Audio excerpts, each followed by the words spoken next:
I was on the toilet when a snake suddenly emerged from the bowl. This time, I didn't scream. Instead, I rushed to the kitchen and grabbed a full kettle of boiling water. I aimed at the snake's head poking out of the toilet and poured the water down with force, watching the snake thrash desperately in the bowl, its skin blistering and splitting from the scalding water. I laughed until tears streamed down my face because I'm reborn.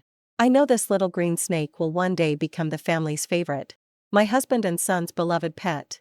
To help their beloved green snake become human, my husband and son gave me pills.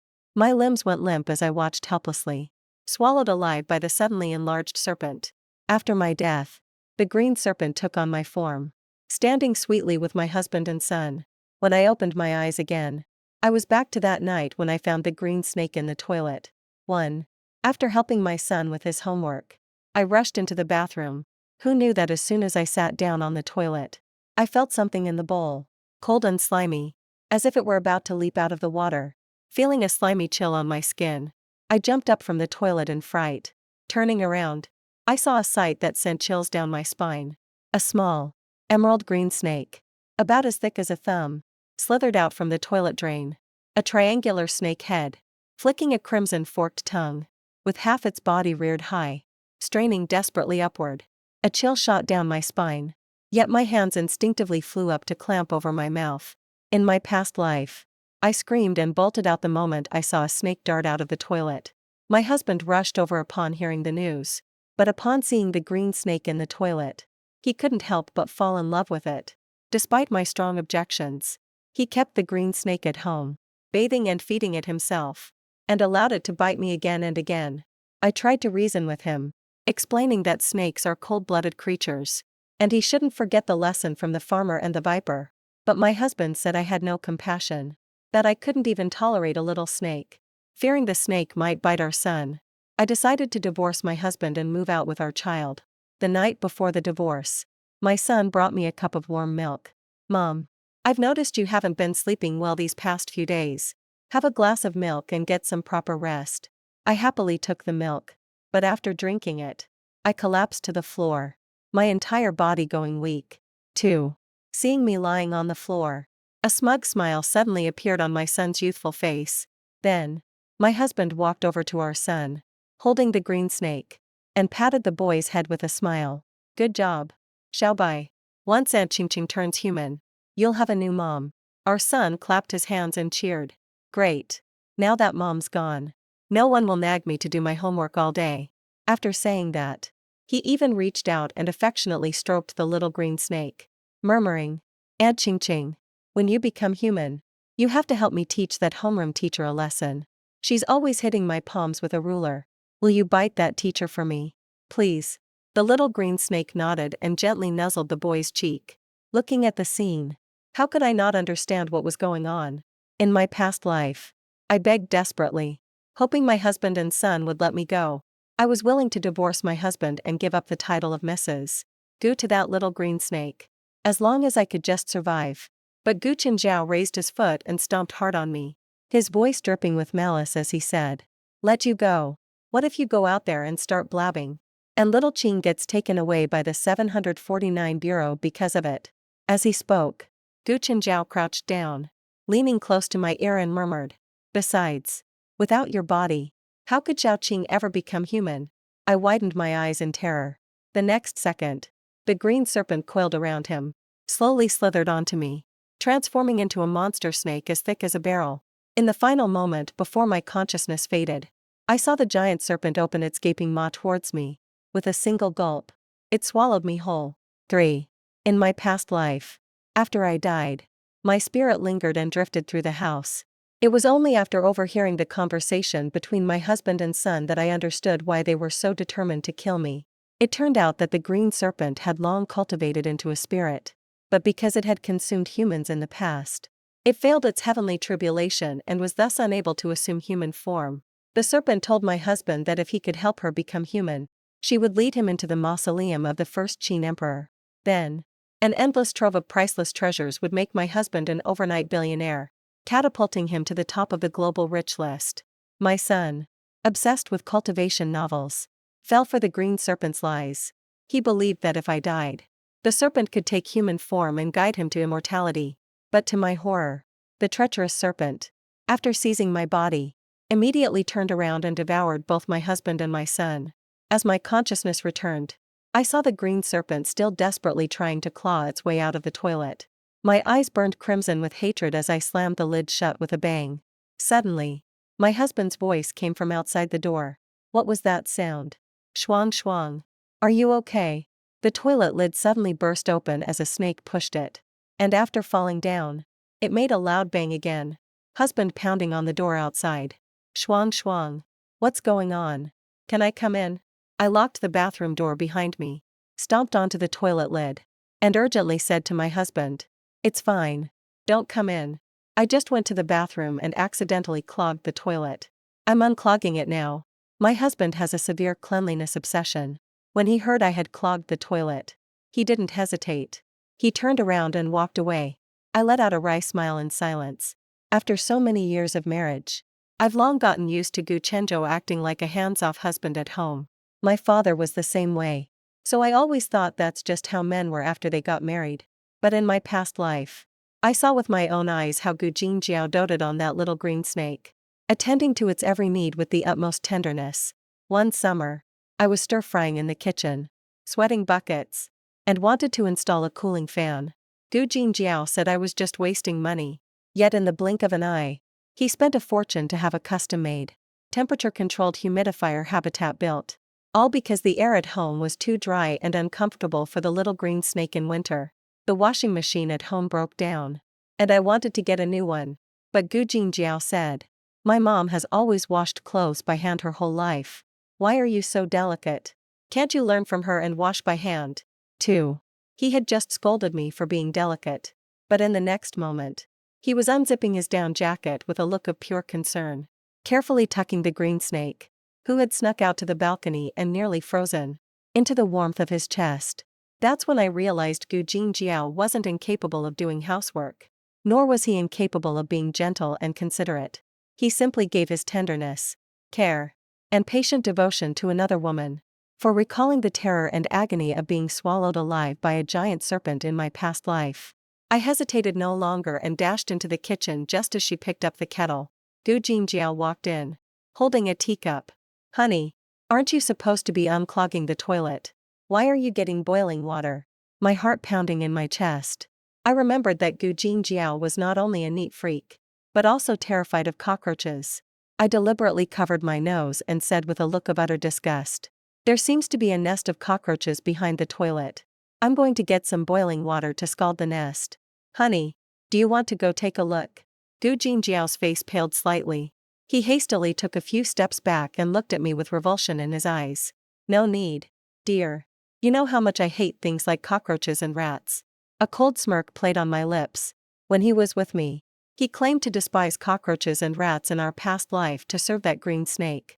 Gu Chenzhou even raised a nest of white mice himself just so the snake could have fresh prey every day.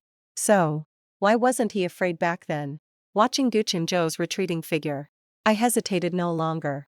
Grabbing a full kettle of boiling water, I headed straight for the bathroom. 5.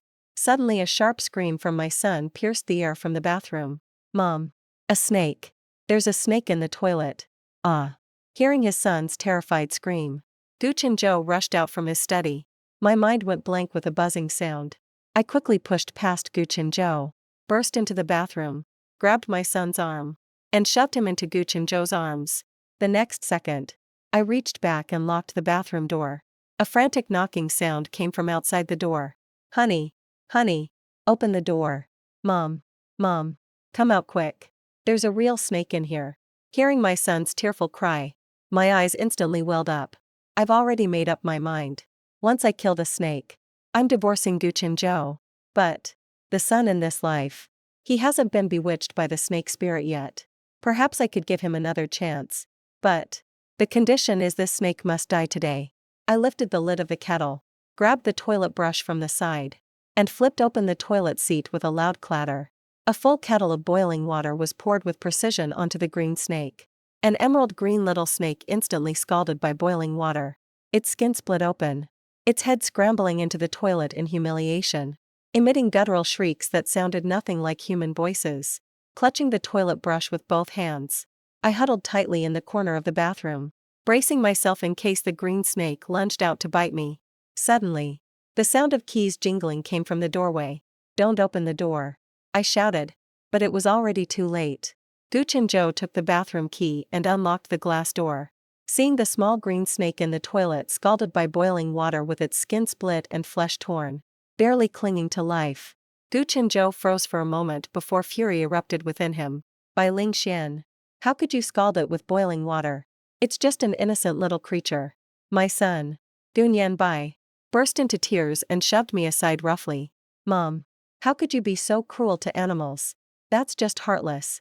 As he spoke, Gooch and Joe picked up the plastic basin from the floor, filled it with cold water, and carefully scooped the green snake out of the toilet, placing it gently into the basin. The son cried anxiously, "Dad, let's take the little snake to the vet."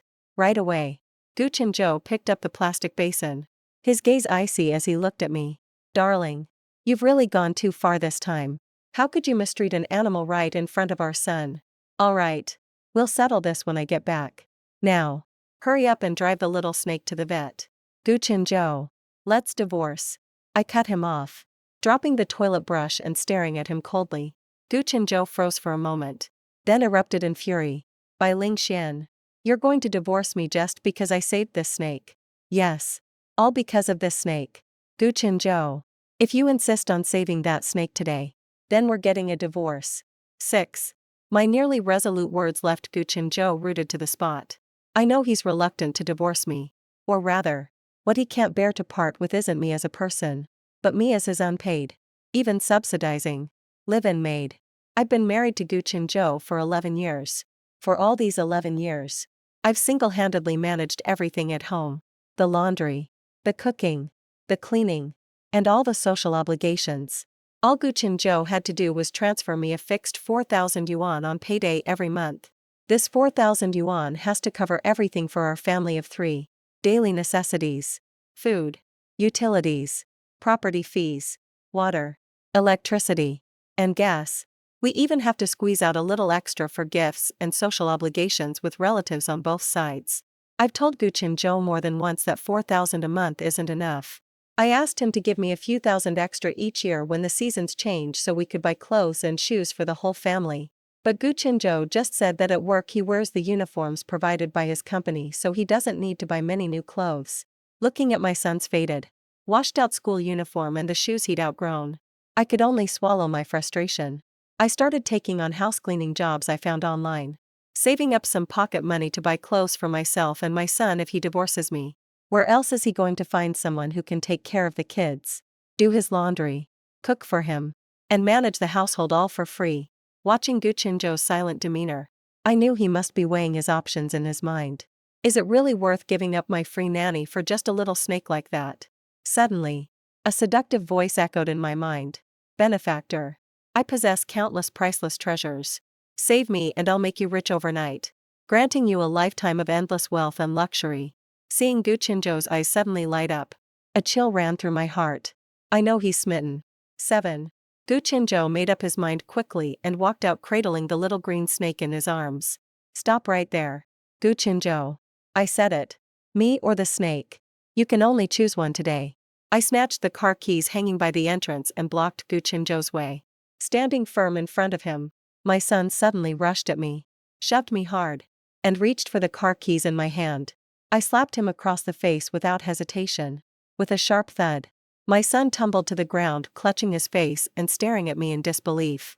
My son's mouth fell open and he burst into tears with a loud wail. "Mom is a bad woman. She abuses animals and hits me." At that very moment, that seductive voice echoed in my mind once more. "Be a good boy. Just listen to Auntie Shaching and I promise I'll help you get rid of this nasty mommy.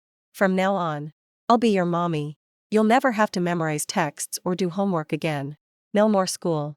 You can eat whatever you want. Go wherever you want to play." How does that sound? Seeing the eager, almost gleeful look in my son's eyes, my heart instantly turned to ice. So, it's true. The rotten apple really doesn't fall far from the tree. The son I carried for 9 months and raised with my own hands has, at his very core, turned out to be just like his biological father. Selfish, cold-blooded, callous, and utterly heartless. The last shred of hope in my heart was utterly extinguished. I snatched the jacket Guchingza had hung in the entryway, fished out the wallet and bank cards from inside, and clenched them tightly in my fist. Bai Ling Shuang. What do you mean by that? Guchingza glared at me, his face dark with anger. I pointed at the little green snake coiled in the plastic basin and insisted, word by word, kill this snake, or we're getting a divorce. Guchingza. You can only choose one. Guchingza looked at me with utter disappointment on his face. Shuang Shuang. How did you suddenly become like this? The old you was gentle and kind-hearted. You wouldn't even have the heart to step on an ant on the road. I let out a cold laugh, picked up Guchingza's salary card, and dialed the customer service number. Guchingza panicked when he heard I was going to report his salary card lost. Honey, are you really going this far over a little snake? Sweetie, I know the snake gave you a scare, but it's a living creature, too. It didn't mean to frighten you, and you almost scalded it to death with boiling water. Didn't you always hate people who abused cats and dogs the most? This snake is just like them, an innocent little animal. You can't treat it differently just because it's a snake, can you? All right. You've already scalded this snake half to death. Surely your anger subsided by now. Hurry up and give me the bank card. Once I save this snake, it'll count as a good deed on your behalf. As he spoke, Guchingza made a move to snatch the card from my hand. At seeing how tall and powerfully built Guchingza was, I knew I was no match for him.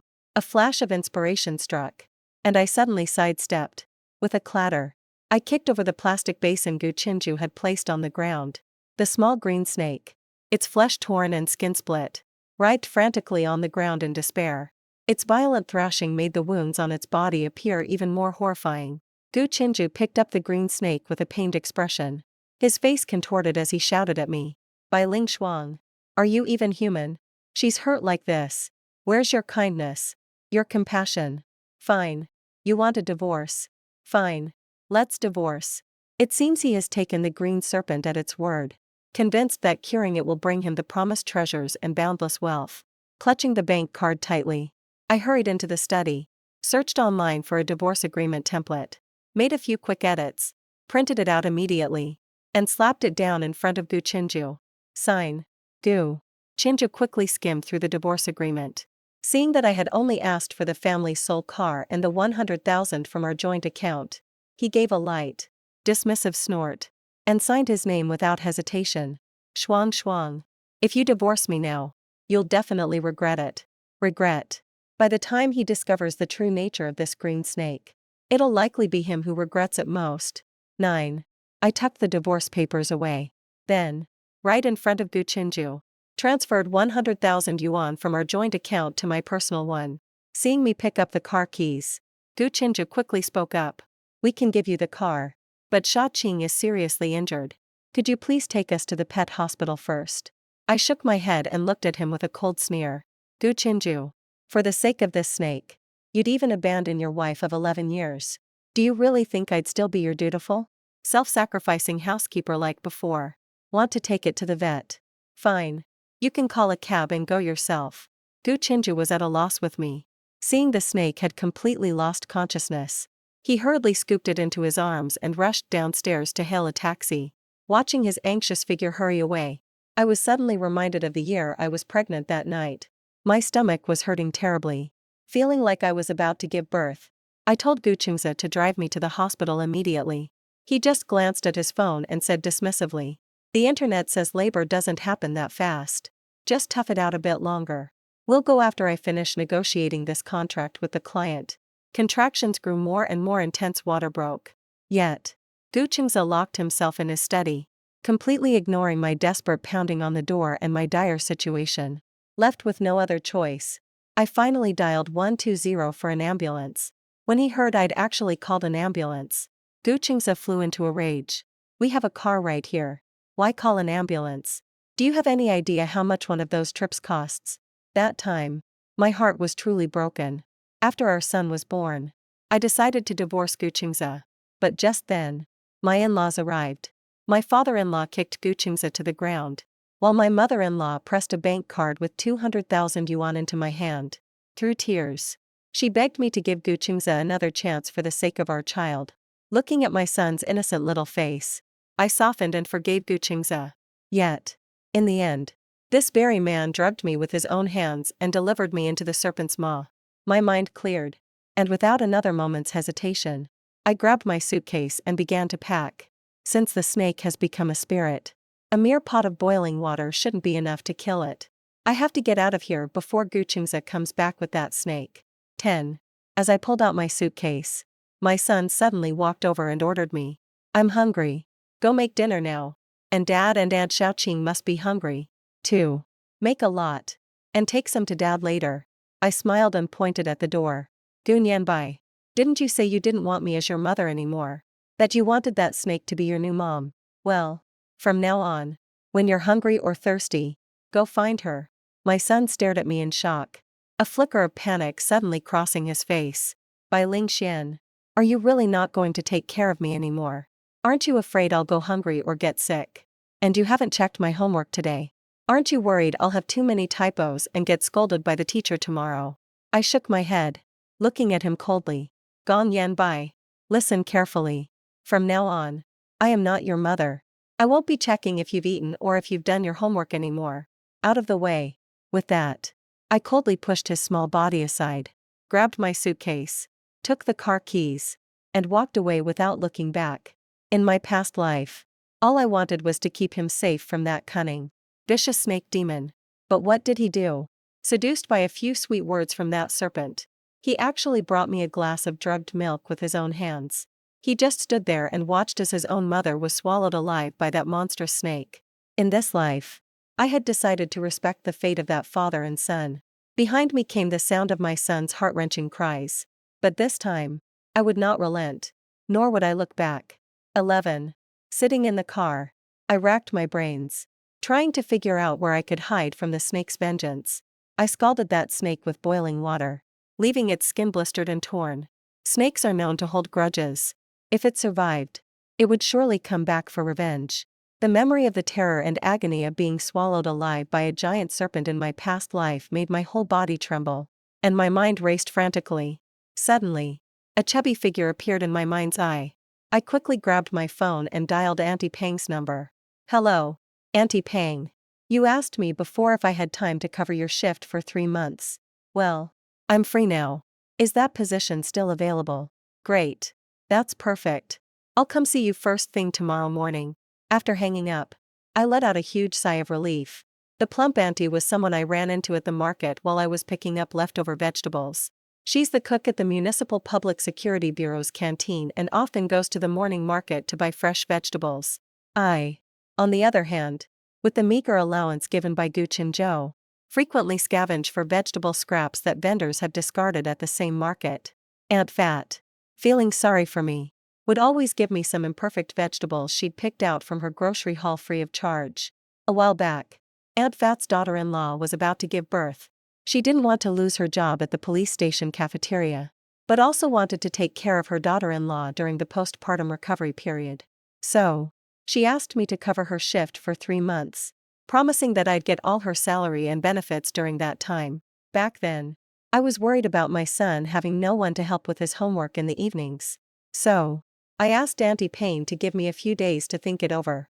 Looking back now, I'm so glad I didn't turn her down flat. The moment I stepped into the police station and saw the officers on duty at the entrance, I was instantly filled with a sense of security. When I heard that the police station canteen even provided dormitory arrangements for the night shift cooks, I signed up for the night shift without a second thought. Little did I know, as soon as I settled into the police bureau staff dormitory, my phone started ringing non-stop. 12. The phone connected and Gooch and Joe's furious voice came through. By Ling Xian.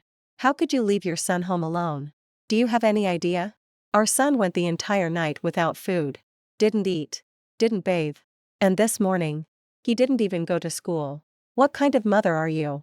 In the past, if I'd heard our son went a whole night without food and missed school in the morning, I would have been frantic with worry.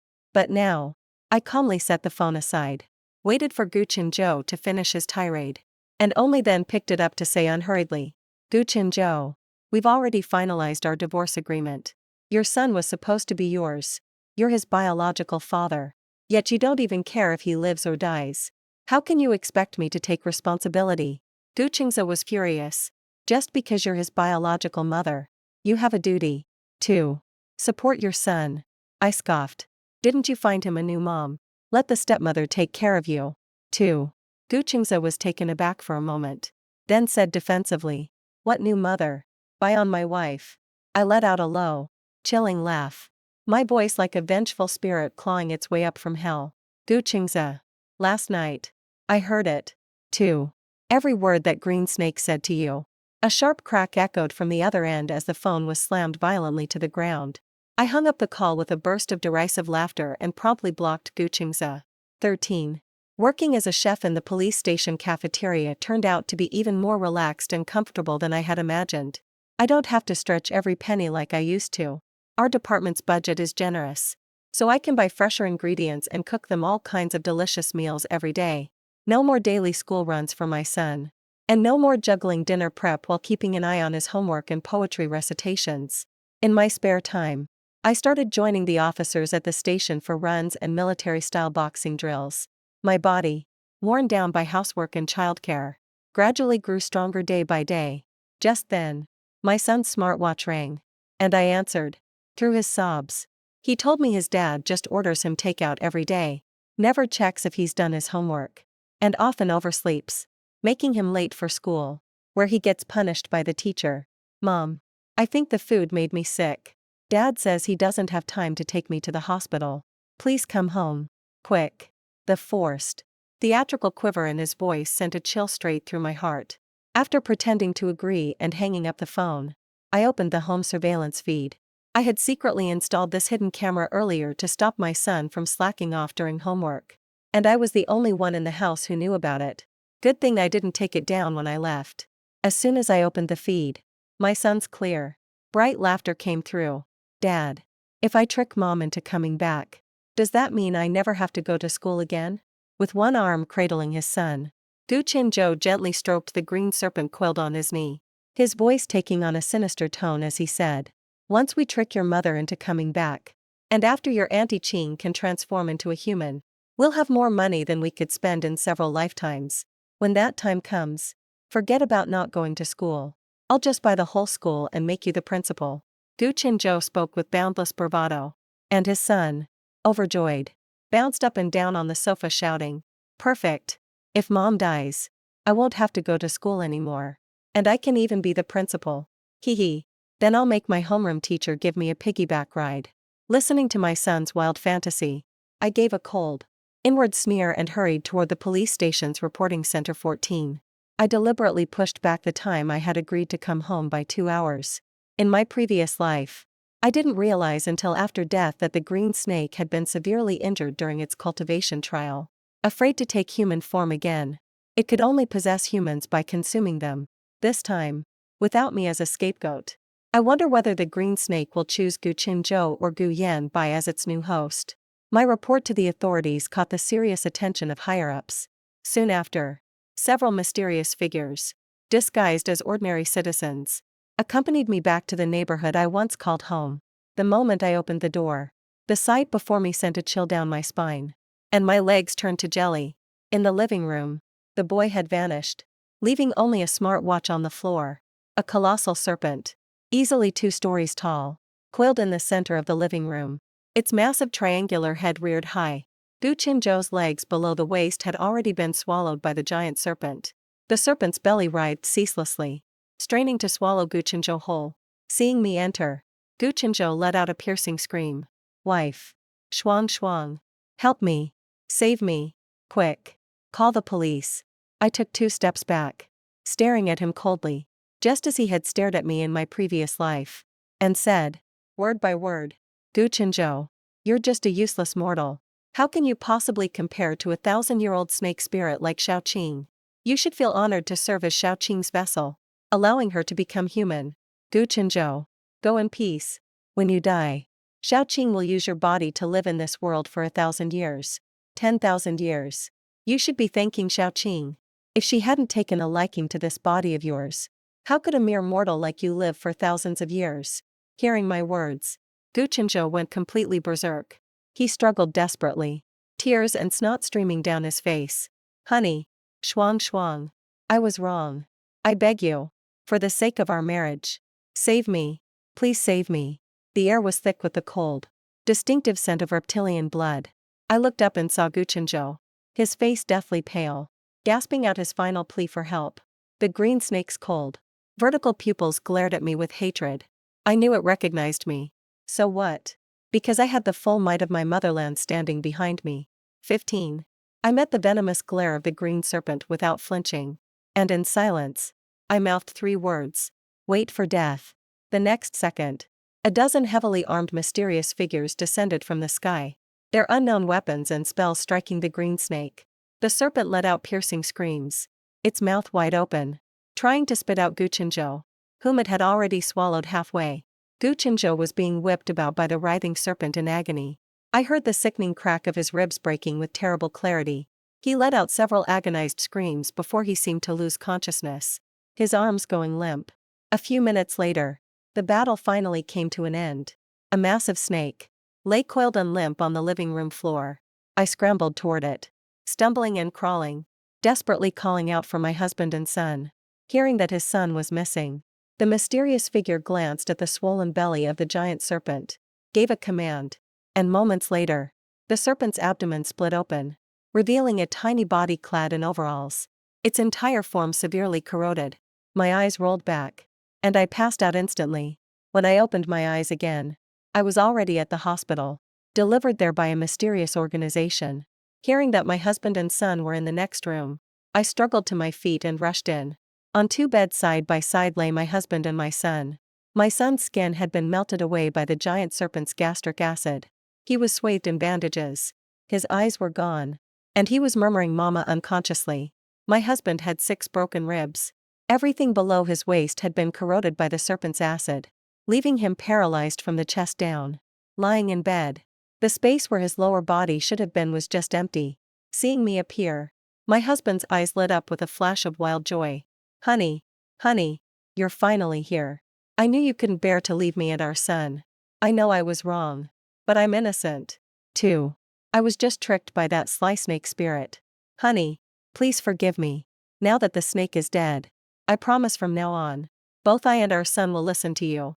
We'll be a family just like before. 16. I sighed, walked over to my husband, bent down, leaned close to his ear, and whispered in a voice only the 2 of you asked could hear. Guchinjo, between us, it can never be like it was before. Have you forgotten we're divorced? What makes you think I, your ex-wife, would still wait on you? Like some dutiful old maid without a single complaint. Guchinjo's eyes widened with resentment, and he repeated in a tone of bitter refusal. No, we are not divorced. It's true I signed the divorce papers, but we haven't gotten the divorce certificate yet. It doesn't count. By Ling Xian. You think you can just dump me like I'm some kind of burden. In your dreams. I will never agree to a divorce. I'll drag you down with me even if it kills us both. I looked at his increasingly deranged expression and suddenly laughed. Fine. Have it your way. We won't get divorced. 17. Our son fought for his life in the hospital for a full day and night, but in the end, he didn't make it. After the funeral, I brought Guchengza home in my capacity as his wife on the day he was discharged. Guchengza wore a look of smug triumph. By Ling Xian. He said. So what if you hate me? We're husband and wife. It's your duty to wait on me and take care of me for the rest of your life. But soon. He couldn't smile anymore because I've completely become what he used to be. I work long hours every day, leaving early in the morning and coming home late at night. Sometimes I'm on night shift and don't return home at all during the night. She didn't do any housework. Every morning before work, she'd leave 3 steamed buns and 3 bottles of mineral water at Guchengza's bedside. A large, full bag of adult diapers, the cheapest kind, still hung by the bedside. On the first day back home, Guchengza didn't make it to the bathroom in time and soiled the bed. I ignored him, put on my headphones, and let him scream himself hoarse in the next room. After less than 2 weeks of living like this, Guchengza couldn't take it anymore. He begged me through tears to send him to a nursing home. I refused without a second thought. With our family's financial situation, how could we possibly afford a high-end nursing home that costs thousands a month? Besides, All the disabled people in your village live at home. Why are you the only one being so delicate? Words like that. Gu Qingze had said the same thing to me when I was giving birth years ago. Back then, he took it all for granted because his own mother had gone through the same thing. But now, hearing those same words applied to himself, Gu Qingze was utterly shattered. At 18, while I was out, he secretly called a lawyer and the police, accusing me of abuse and threatening to file for divorce.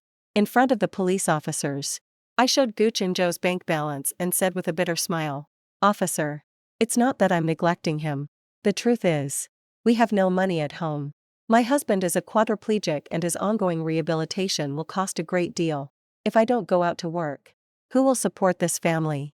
Seeing Gu Qingzhou lying paralyzed in bed, the officer gave me a sympathetic glance before turning to urge Gu to stop making a scene. "You should count yourself lucky to have such a devoted wife who sticks by you through thick and thin. A less loyal woman would have left you long ago and moved on with someone else." The community mediator chimed in, urging, "You'd better think this through. If you really go through with divorcing your wife and end up in a nursing home, forget about the money in your account. How long do you think you'll last there? Even if you're allowed to stay indefinitely, can you honestly guarantee that the nursing home staff won't abuse you? To be honest, your wife has done everything she possibly could for you.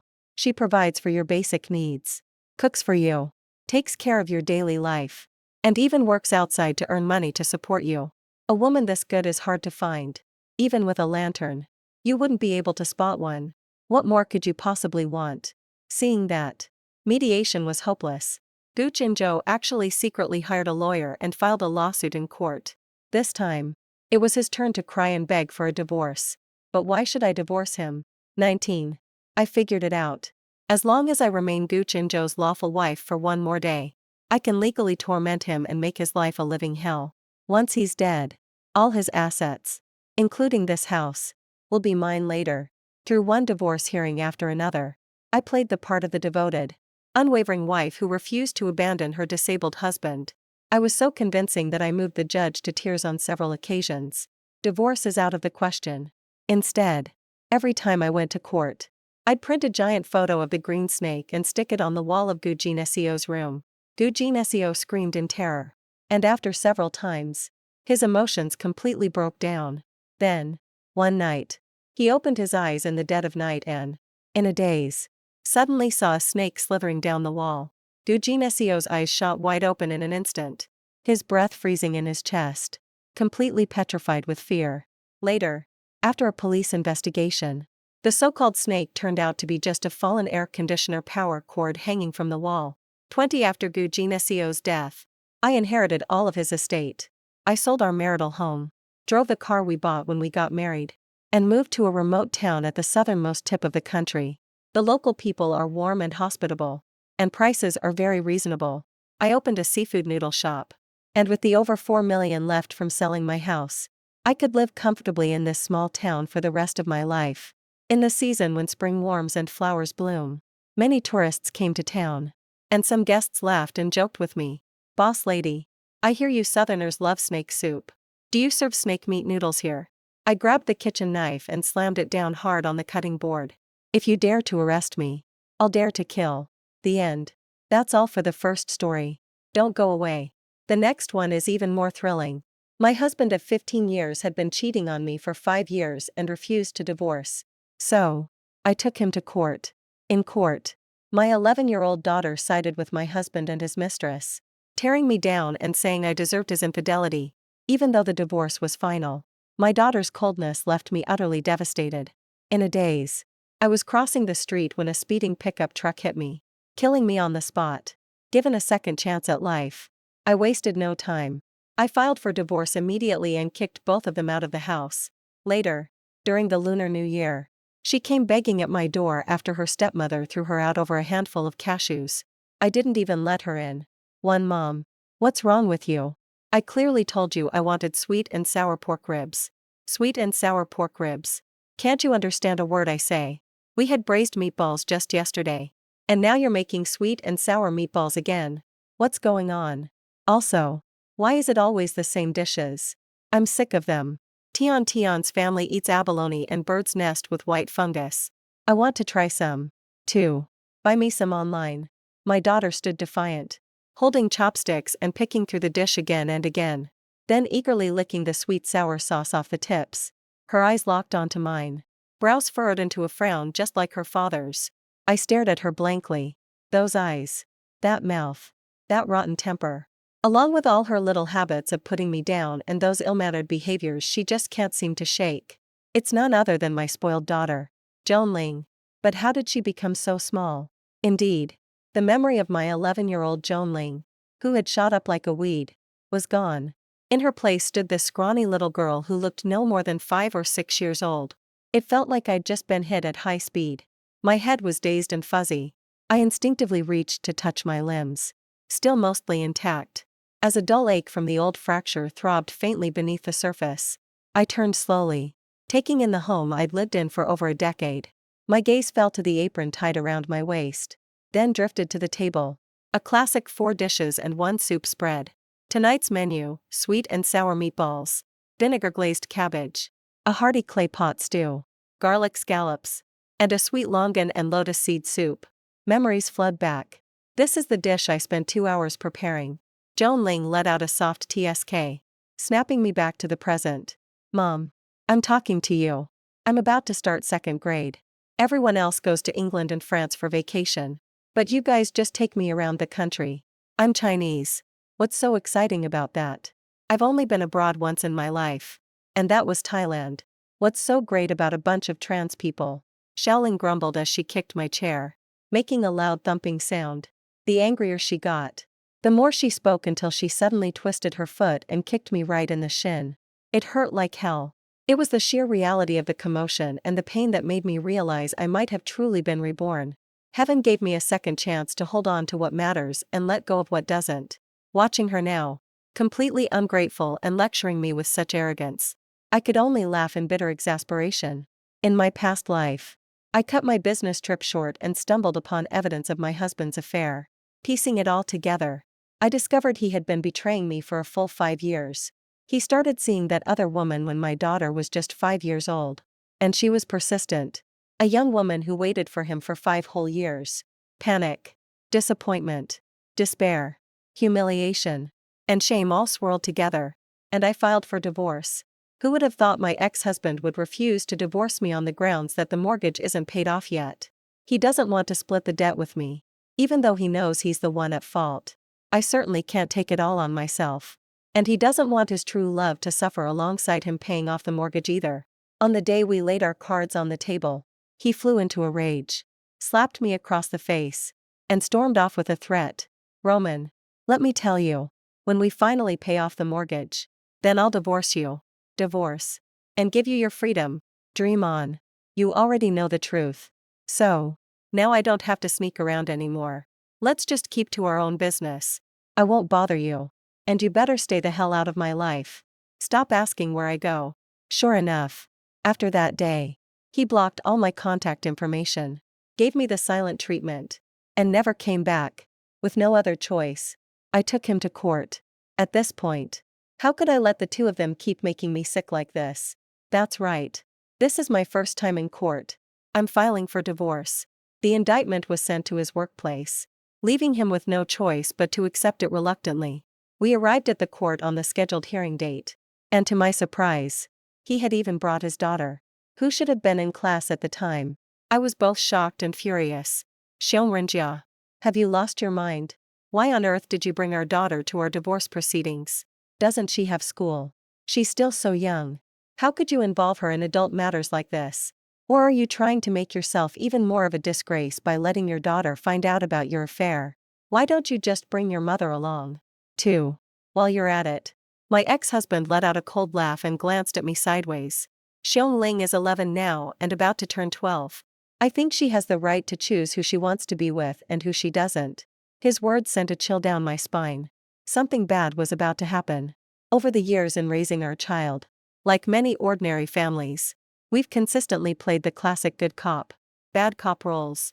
The tiger mom and the cat dad. Since I'm the one who plays the bad cop, she's naturally closer to her dad most of the time, except when she needs something from me. In the family, I take responsibility for about 80% of the child's discipline. But I do this only because I'm afraid she'll be spoiled by her ex-husband or be called a wild, undisciplined child. Even so, she still has many bad habits she can't seem to break. But how could I ever bring myself to actually hit her? 2. Just as I expected. With all the evidence strongly in my favor. The final ruling was to split all marital assets right down the middle. As for the mortgage, we were to try to reach an agreement ourselves first. If that failed, the court would decide. I was okay with that outcome. I only made one request. I didn't want the house, and I was willing to help with the mortgage payments. All I wanted was what was rightfully mine. My gold jewelry and custody of our daughter. That was enough for me. I can't let my daughter end up in the hands of my cheating ex-husband and the homewrecker who replaced me. I carried her for 9 months and brought her into this world. How could I just stand by and let someone else mistreat her or hold her back?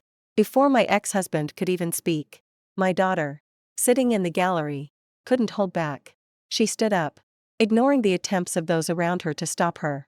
I object. I want to live with Dad. I was stunned. Was she really going to abandon me just because her father, who usually pays her no mind, tries to buy her affection with toys and snacks? But I only ever wanted what's best for her. My daughter shot me a glance and began her performance. Daughter, I'm 11 years old. Their relationship has broken down. I know about it and I agree with their divorce. But if you're asking who I want to live with, I'm old enough to decide for myself. I want to live with my dad. My mom doesn't have a stable job. She often goes hungry when she's on her own. There's no security for me if I stay with her. She's lazy and self-indulgent, always wanting the best food, the nicest things, buying luxury items. She hits me and yells at me every single day. How am I supposed to live with her? All these years, I've only managed to scrape by thanks to my dad. She's nothing but a lazy, greedy, good-for-nothing pig. She's insane. A total, Your Honor. As his daughter, I've known about my dad's affair for a long time and I can understand it. Who would want to stay in a house with a lunatic? Auntie Jean is so good to me and to Dad. Please grant them a divorce. I agree to live with Dad and my mom can just pay child support. Dad and I are family. She means nothing to me. Hearing those words, my heart hammered in my chest. Seeing my ex-husband's smug, mocking expression, I completely lost it. She's only 11 years old. How could she say such things? Did he teach you or did that cheap woman teach you? Auntie Jean. She actually called the woman who destroyed her family so affectionately. Worse still, they've met many times already. Yet I was the only one kept in the dark. This is not my child. My own flesh and blood would never be so heartless. I couldn't help it. I screamed at my ex-husband. Xiaorenxia. You're not human. You brought your mistress to meet my daughter and brainwashed her with those ideas. I'll kill you. My lawyer tried to pull me back. But I shook him off. The courtroom was in chaos. The judge had to bang the gavel several times to get my attention and nearly called in security to restore order. I don't know. Maybe it was my reaction and my inability to keep my composure when my daughter criticized me that caused them to deduct points from me during the decision-making process. After all the drama, we did end up divorcing. But custody of our daughter was granted to my ex-husband. Taking into account the circumstances, she's right. She's grown up and can take responsibility for herself. I raised her with the best of everything. Went through all the trouble to find her primary and middle schools. Only for her to stab me in the back when it mattered most. As they were leaving, my daughter obediently followed behind her father while he just made a phone call and stood there motionless. Still reeling from that atmosphere. I was in a daze, desperately trying to find my daughter to get some answers. Xiaoling looked just like she does now back then. The corners of her mouth turned down, her gaze full of contempt, arms crossed, sizing me up as if I were an insect. Look, you're wasting your breath. Dad. Do you even know while you were away on all those business trips? It was Auntie Jean who came to take care of Dad and me. She's a much better cook than you. And she's nicer, too. She even buys me all sorts of gadgets and never nags me about how long I play on my tablet, phone, or Switch. So, tell me, why on earth would I go back with you? Alright. Stop just standing there. Auntie Jean is coming to pick us up soon. And she won't be happy to see you. She's a real successful woman. You know. Not like you. Getting on in years and still don't even have a driver's license. TSK. I let out a bitter laugh. So, this was the truth. All those days and nights I spent working myself to the bone for this family. Traveling out of province for business deals. That woman had waltzed right into my home. She used my things, rummaged through my clothes, and even had the nerve to play the lady of the house, looking after them in my place. Even more absurd, her ex-husband and daughter ended up going along with her. Only then did the three of them seem like a real family. So, that's why my neighbor always gives me that hesitant look when I come back from the market. I guess I'm the only fool in the world. 3. I stood there, speechless. Only when I saw them get into the mistress's white Tesla did I slowly get up and walk away. This isn't my life. How could my once obedient daughter turn out like this? I don't know how long I'd been walking, but before I realized it, I'd wandered into the middle of the road. A small pickup truck was coming straight toward me. We locked eyes for just a second, and then a massive force slammed into me, throwing me backward. Then, I arrived at the present. I was reborn. And I found myself back when Xianling was 6.5 years old. Hearing her words, I was reminded of my past life memories. And I couldn't help but tremble with rage.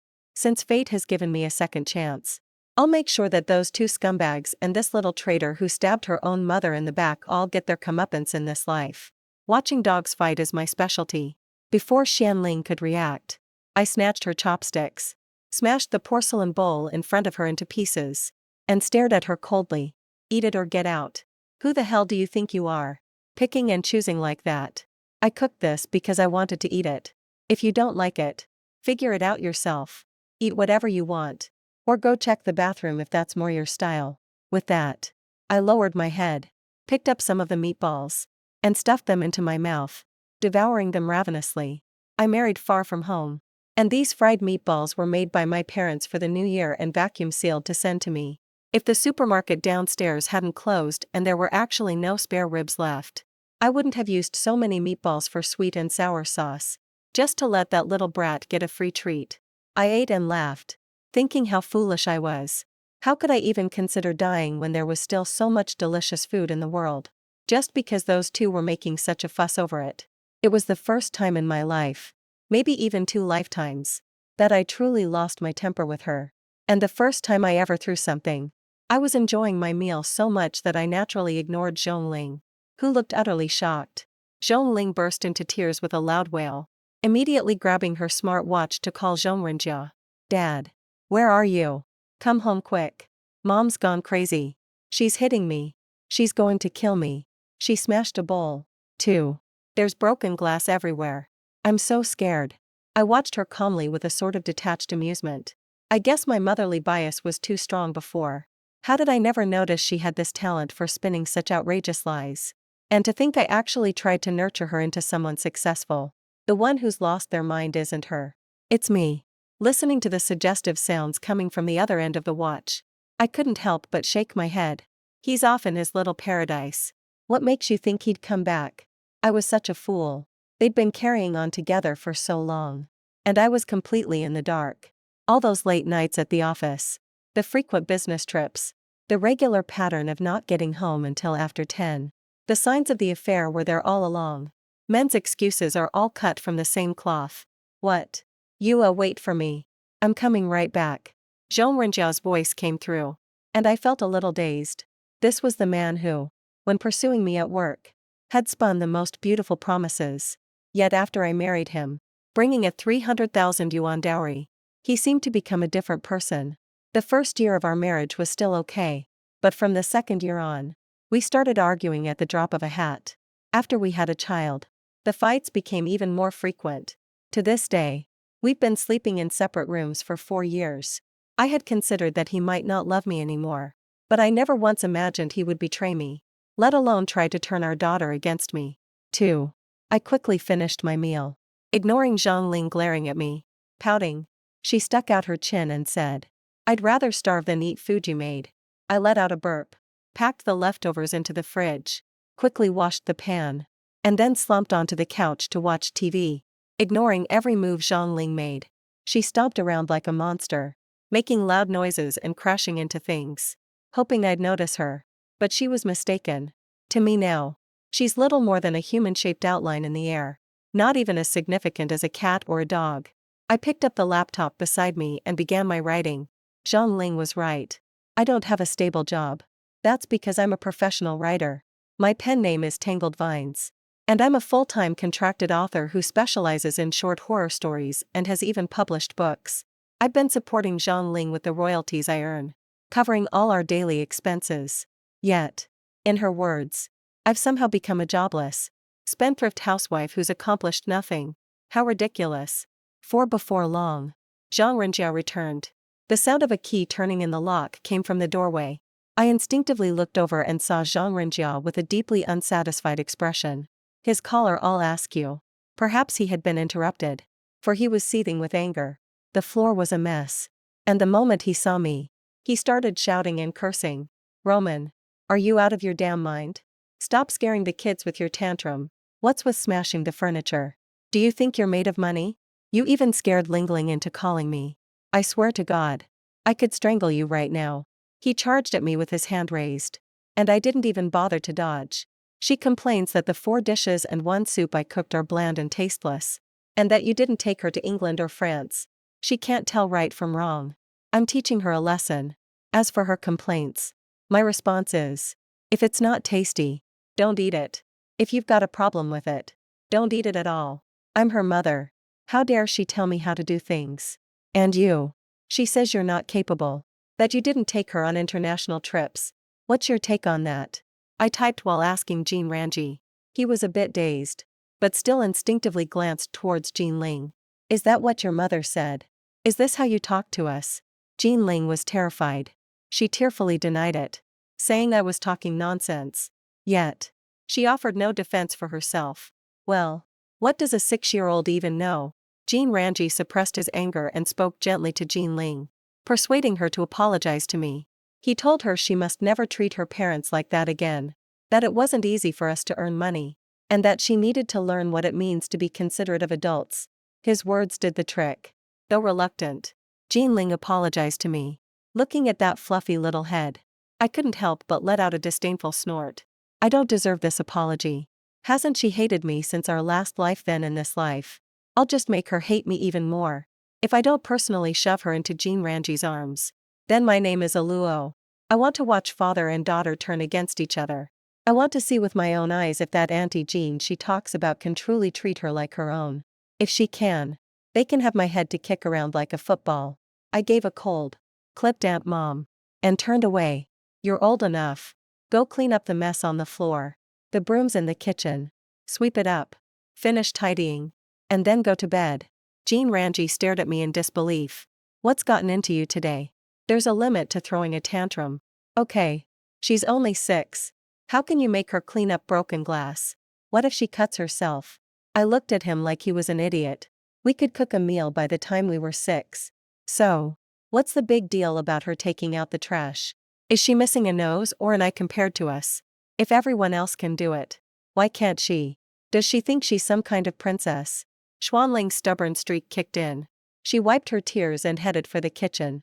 Xian Renjie grabbed her arm to stop her, then crouched down to pick up the pieces himself. Xianling squatted down beside him, and the father-daughter pair managed to turn it into a rather heartwarming moment. After they finished tidying up the things on the floor, I continued. I've been trying to find you for days, but you're never around. Seems your daughter has more pull with you than I do. Well, since you're back now, no time like the present. Let's go get the certificate today. Xian Renjia was a bit bewildered. What certificate? The property deed. I thought it wasn't ready yet. I grinned. Look at you. Jumping to conclusions. We're supposed to have the little red book. Right. I'm here to get a divorce certificate with you. What else would it be? My words left them both stunned. Xian Renjia composed himself, squeezed in next to me, and chuckled. Awkwardly. Man. What's gotten into you? I've already scolded Xianling for upsetting you. But is it really worth getting a divorce over? We've been together for so many years. How could you bear to abandon the 2 of us? Your husband and daughter. This family can't function without you. Xianling was also staring at me with pleading eyes. Given the tense atmosphere, she didn't dare utter a single word. I kept my eyes fixed on the computer screen as I replied nonchalantly. You know, you're such a hypocrite. You had no problem cheating and finding another woman. So why shouldn't I be able to walk away from you? When you were having your affair, Did you ever think about all the years we've shared? Did you ever think about how old your own daughter is now? Xian Renjie's expression turned serious as he straightened up in his seat. What nonsense are you spouting? Do you have any proof? I glanced at my pale-faced daughter beside me. Jiang Ling was still young, after all, and hadn't been exposed to the mistress or learned any unsavory things. I waved my hand, shooing her back to the bedroom, then turned to face the scumbag. If I printed out all my evidence, it could probably crush you. The mistress's surname is Qin, and she works at a logistics company. I don't need to spell out where you go on all those nights you come home late from working overtime. Do I? Since you've cheated, she must be your true love. You wouldn't want her to get hurt, would you? Let's talk this over calmly. I can make room for you. Just give me what's mine and take what you need. I promise I'll leave you in peace. I'll go far away and never bother you or ruin your reputation. But if not, don't think I'll stop at their company. I'll make sure the whole world knows. Don't doubt me. I have my ways. Truth is, I had no proof at all. Just a bit of memory from a past life. I suppose I was so calm and collected that he probably bought it. 5. Ever since we laid our cards on the table, he's been even more brazen about it. Not only is he never home, but he's also taken Jiang Ling and vanished into thin air. I'm naturally happy about it. Finally free from having to see those two poor souls. Living alone in a 100 square meter apartment is perfectly fine. And I don't need to worry about anyone else. Whether they live or die doesn't matter to me. All I have to do is wait. Once they're divorced, I'll be a wild horse running free, doing whatever I want, however I want. It's just that lately, since Jiang Ling came home, she's been sporting a lot more jewelry, electronics, and even toys. Looks like the mistress really went all out to win her over as an ally. Talk about pulling out all the stops. I thought the other woman would have the patience to wait it out like me, biding her time until I got the money from the divorce, and she could quietly slip into my place. How naive I was. Her desperation has gone far beyond anything I could have imagined. Then again, if she weren't so shameless and brazen, how could a seemingly decent girl willingly become a home wrecker in the first place? It's all because of her meddling that Joan Ling treats me with nothing but contempt at home every single day, practically wishing I'd just dropped dead that day. While I was at home frantically typing away to earn my writing fees, her homeroom teacher called me. Mom. Joan Ling. Are you busy right now? I glanced at the general plot and closed my laptop. Not at all. What can I do for you? The homeroom teacher let out a soft TSK. Well, I have to say something to you. This is the last parent-teacher meeting for the transition from first to second grade. Even though Joan Ling didn't do well on the exam, you really should have come to the meeting. Joan Ling said her aunt is sitting in there now, but I still feel like I don't recognize her. That's why I called you to check what's going on. Auntie. I raised an eyebrow with a smirk. She's jumping the gun. In a little while, she'll probably be my stepmother. I immediately put on my coat, apologizing that I had been too busy and forgotten. I asked the teacher to keep Auntie there for a moment and said I was on my way right now. It wasn't far by taxi. I arrived in 10 minutes. And when I got there, the math teacher was still speaking.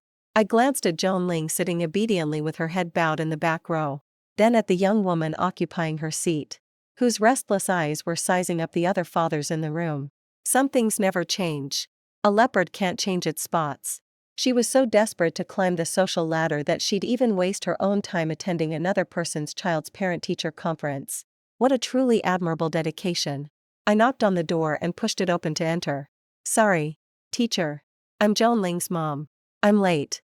Really sorry about that. I started to walk in, and when I saw a woman in a denim jacket sitting there, I feigned surprise. Oh, did you take the wrong seat? You or the woman rose awkwardly, glancing at Joan Ling only to find that Joan Ling was staring at me with equal shock. She met everyone's gaze with an awkward smile. I'm a friend of Joan Ling's. She said her mom doesn't have time. Before the woman had finished speaking, the homeroom teacher burst into the room. Wait. That's not right. When I asked you earlier, you clearly said you were Joan Ling's aunt. But from the way Joan Ling's mother looked at you, she didn't seem to know you at all. Who are you really? And what are you doing here? Hearing that, the crowd erupted.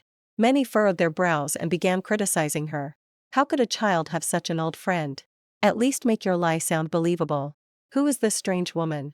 Could she be a child trafficker trying to snatch kids on Parents' Day? Are scammers really that bold these days? Exactly. with her whole life ahead of her. Why on earth would she choose to do something like this? If she can't give us a proper explanation, we're calling the police. Who does she think she is? Thank goodness Joan Ling's mom showed up. Otherwise, who knows where they might have taken her. No. We need to call the police now. What if a real one sneaks in later? Everyone chatted at once, saying the woman's face was black and red. After all, Joan Ling was just a child. Faced with everyone's accusations and questioning, she got scared and could only lower her head, trying to shrink into her shell like a turtle. Being a woman, Ms. Chin now felt embarrassed and put on a show of composure, saying, "You've misunderstood. I'm not a bad person either. Otherwise, why would I be sitting here?" I misspoke in a moment of panic. I'm a friend of Joan Ling's father.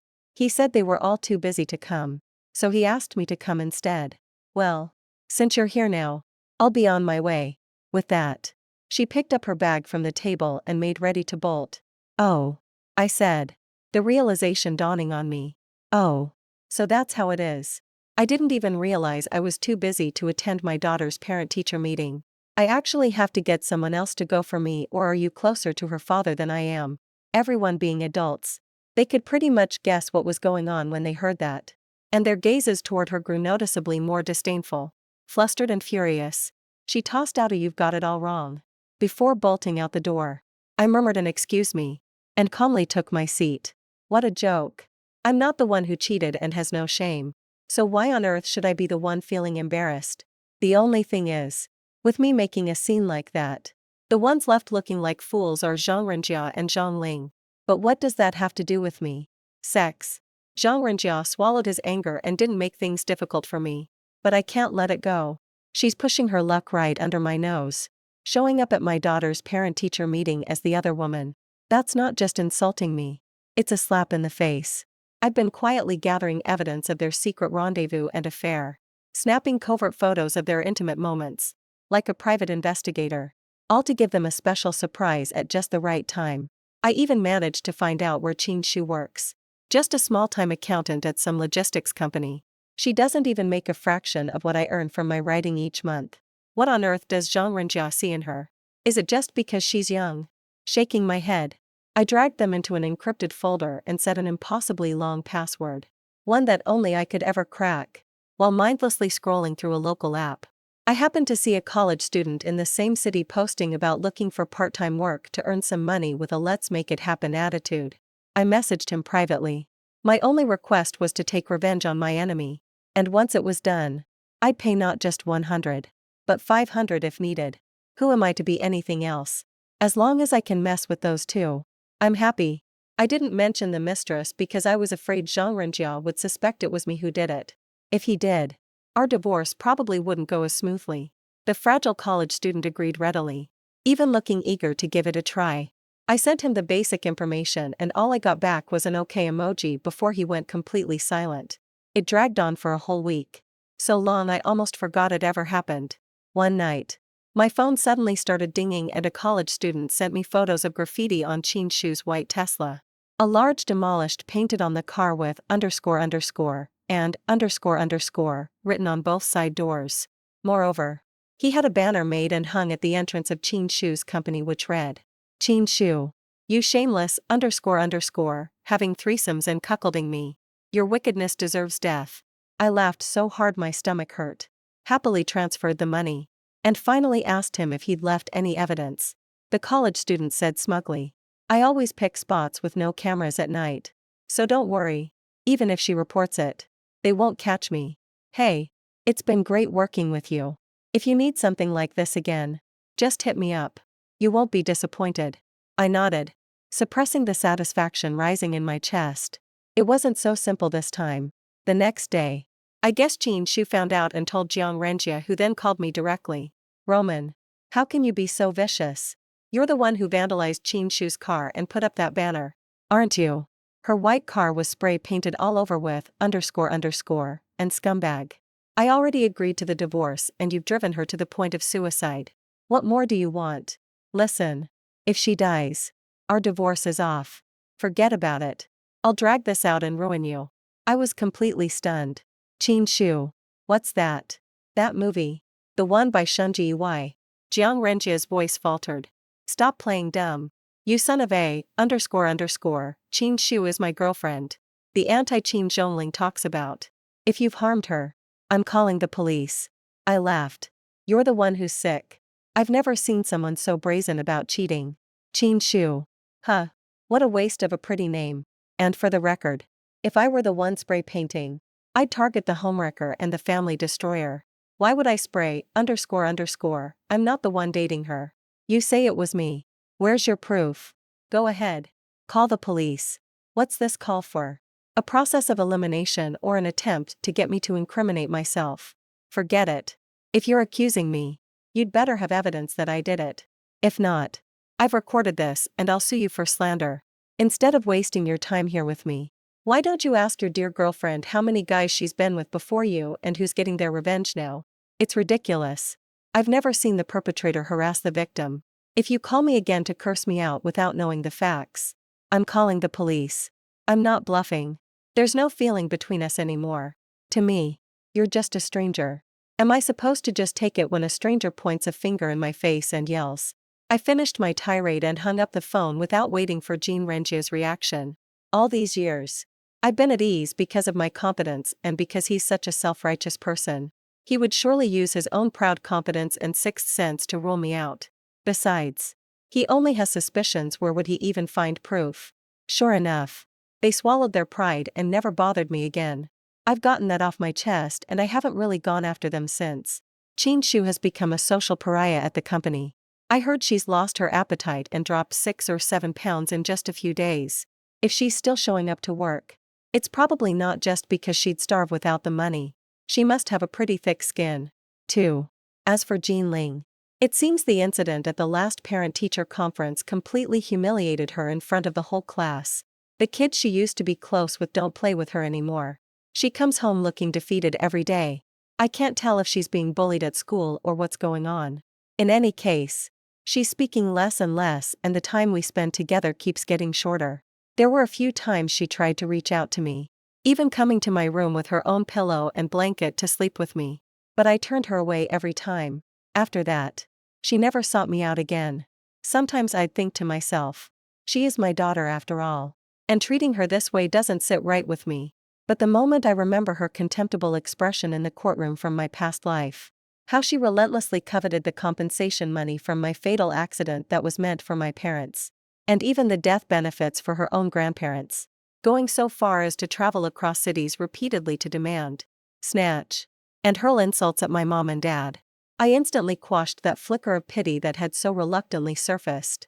If I keep feeling sorry for her in this situation, I might as well ask the Lesho giant Buddha to stand up for a bit and make room for me. 7. After some time had passed, we went our separate ways for good. Unlike in our previous life, we didn't end up in a tense, confrontational standoff. Instead, we reached a mutual agreement that both of us accepted. Since the house and balls are mortgaged and he is the one at fault, he naturally has to accept some disadvantage in the settlement. I presented 2 options. The first, I keep the house and the mortgage, but I won't pay any child support. And I'll have no further contact with either of them. He takes 40% of our shared assets and leaves with our daughter, Xiaoling. The second, he keeps the house, the mortgage, and Xiaoling. I walk away with 60% of the shared assets and pay him 1,000 yuan per month in child support. I believe he'll go with the first option. A mortgage of 5,000 a month isn't a small amount given his salary. He'd just gone through a divorce, and now he'd be taking on a loan, too. Qin Shu would have to be crazy to marry him. Besides, Qin Shu has a car and an apartment, though both are rented, so at least he has somewhere to stay temporarily. He's not completely without a way out. Sure enough, without hesitation, he weighed the pros and cons and chose the former. I nodded. This mortgage was a small price to pay, well within my means, and I'd still get a house, plus get away from those disgusting people. It was a deal too good to pass up. After signing, it felt like everything was finally settled. Once all the necessary procedures were completed, I breathed a sigh of relief and took my red booklet. Congratulations on your newfound freedom, Mr. Jiang. Perhaps my smile was too bright and carefree for his liking. He seemed uncomfortable, frowning as he looked at me. Roman, don't you feel even a little bit reluctant to see me go? Has he lost his mind? What kind of question is that to ask me? I rolled my eyes. Give me an address and I'll mail your stuff. Jiang Ling won't be coming back to my place anymore. So don't you dare show your faces around my neighborhood again. Got it. I don't need that kind of bad energy. Jiang Renjia didn't say a word or argue back. He just silently sent me an address, let out a sigh, and walked away. My phone buzzed. I looked down at that familiar address and let out a laugh. That's exactly the address of the old, rundown neighborhood where Qin Shu rented the apartment. Life after the divorce has been free and bright. I'm no longer trapped in the daily grind of household chores. Nor do I worry endlessly about Jiang Ling never quite grasping basic math problems like addition and subtraction. Outside of work, I poured all my time into self-improvement. I started working out, reading, learning to cook, studying flower arranging, taking hip-hop dance classes. I filled every spare moment I had, leaving no room to think about anyone but myself. Yes, it wasn't until my 30s that I finally realized I should learn to love myself. As I followed the instructor's guidance through the yoga poses, I exhaled and thought to myself, how could my past self have lost all reason and thrown away my life over a cheating man and an ungrateful daughter? If I'd known how wonderful being single could be, why on earth did I ever choose to marry and have children? Ah. Another day of fearing marriage and parenthood. I don't know how their family of 3 is getting along. But from what I understand about women, having a grown daughter suddenly appear in their lives is always a bit of an eyesore. Meeting once every couple of weeks might be manageable. But if they're living under the same roof day in and day out, the conflicts are bound to pile up. I think the days when Qin Shu used to treat Joan Ling with gentle patience are long gone. Without Joan Renjie around, she wouldn't give Joan Ling the time of day. Over the past few months, Joan Ling secretly called me many times. At first, I'd answer occasionally, but her words were always the same. Either, I know I was wrong, I want to come back, or I'm broke. Send me money. Unfortunately, she's mistaken. Our agreement is crystal clear in black and white. I still have decades of mortgage payments ahead, half of which is her father's share. So, how could I possibly have extra money to support her? I'm not an ATM. Besides, what she's become has long been irrelevant to me. The daughter I carried for 10 months and gave birth to. During the postpartum month, I endured the pain of my surgical incision and cracked nipples to feed her. Spending days and nights with her, living upside down, I devoted myself entirely to her. Even at the cost of neglecting my career, stopping updates for a long time and losing a lot of traffic. But I don't regret it. I admit I might have been a bit strict with her at times, but I never once disrespected or mistreated her. What child has never been disciplined by their parents? But Qin Shu, she was won over with just a year of sweet-talking tactics. Doesn't she have Auntie Qin, who's practically like a second mother to her? Why would I need to worry? 8. The Lunar New Year is coming up in a blink, and I bought a whole bunch of decorations, turning my home into a festive haven full of holiday spirit. On New Year's Eve, I bought some dumplings from the restaurant downstairs and ordered a few takeout dishes. Lots of meat and seafood. All my favorites. Spicy chicken, mapo tofu, bloody duck blood soup, and boiled pork slices. I enjoyed a delicious meal alone while watching the Spring Festival Gala. Honestly, from having to curb my appetite during pregnancy to after giving birth to Joan Ling, who can't handle spicy food, it's been ages since I've had these dishes. Now, I can finally live for myself for once. Just as I was feeling happy, there was a knock-knock at the front door. I paused for a moment, turned down the TV volume, and wondered, could it be those 2 pains in the neck coming to my house again?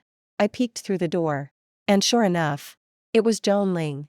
She couldn't reach the doorbell, so she was pounding on the door instead.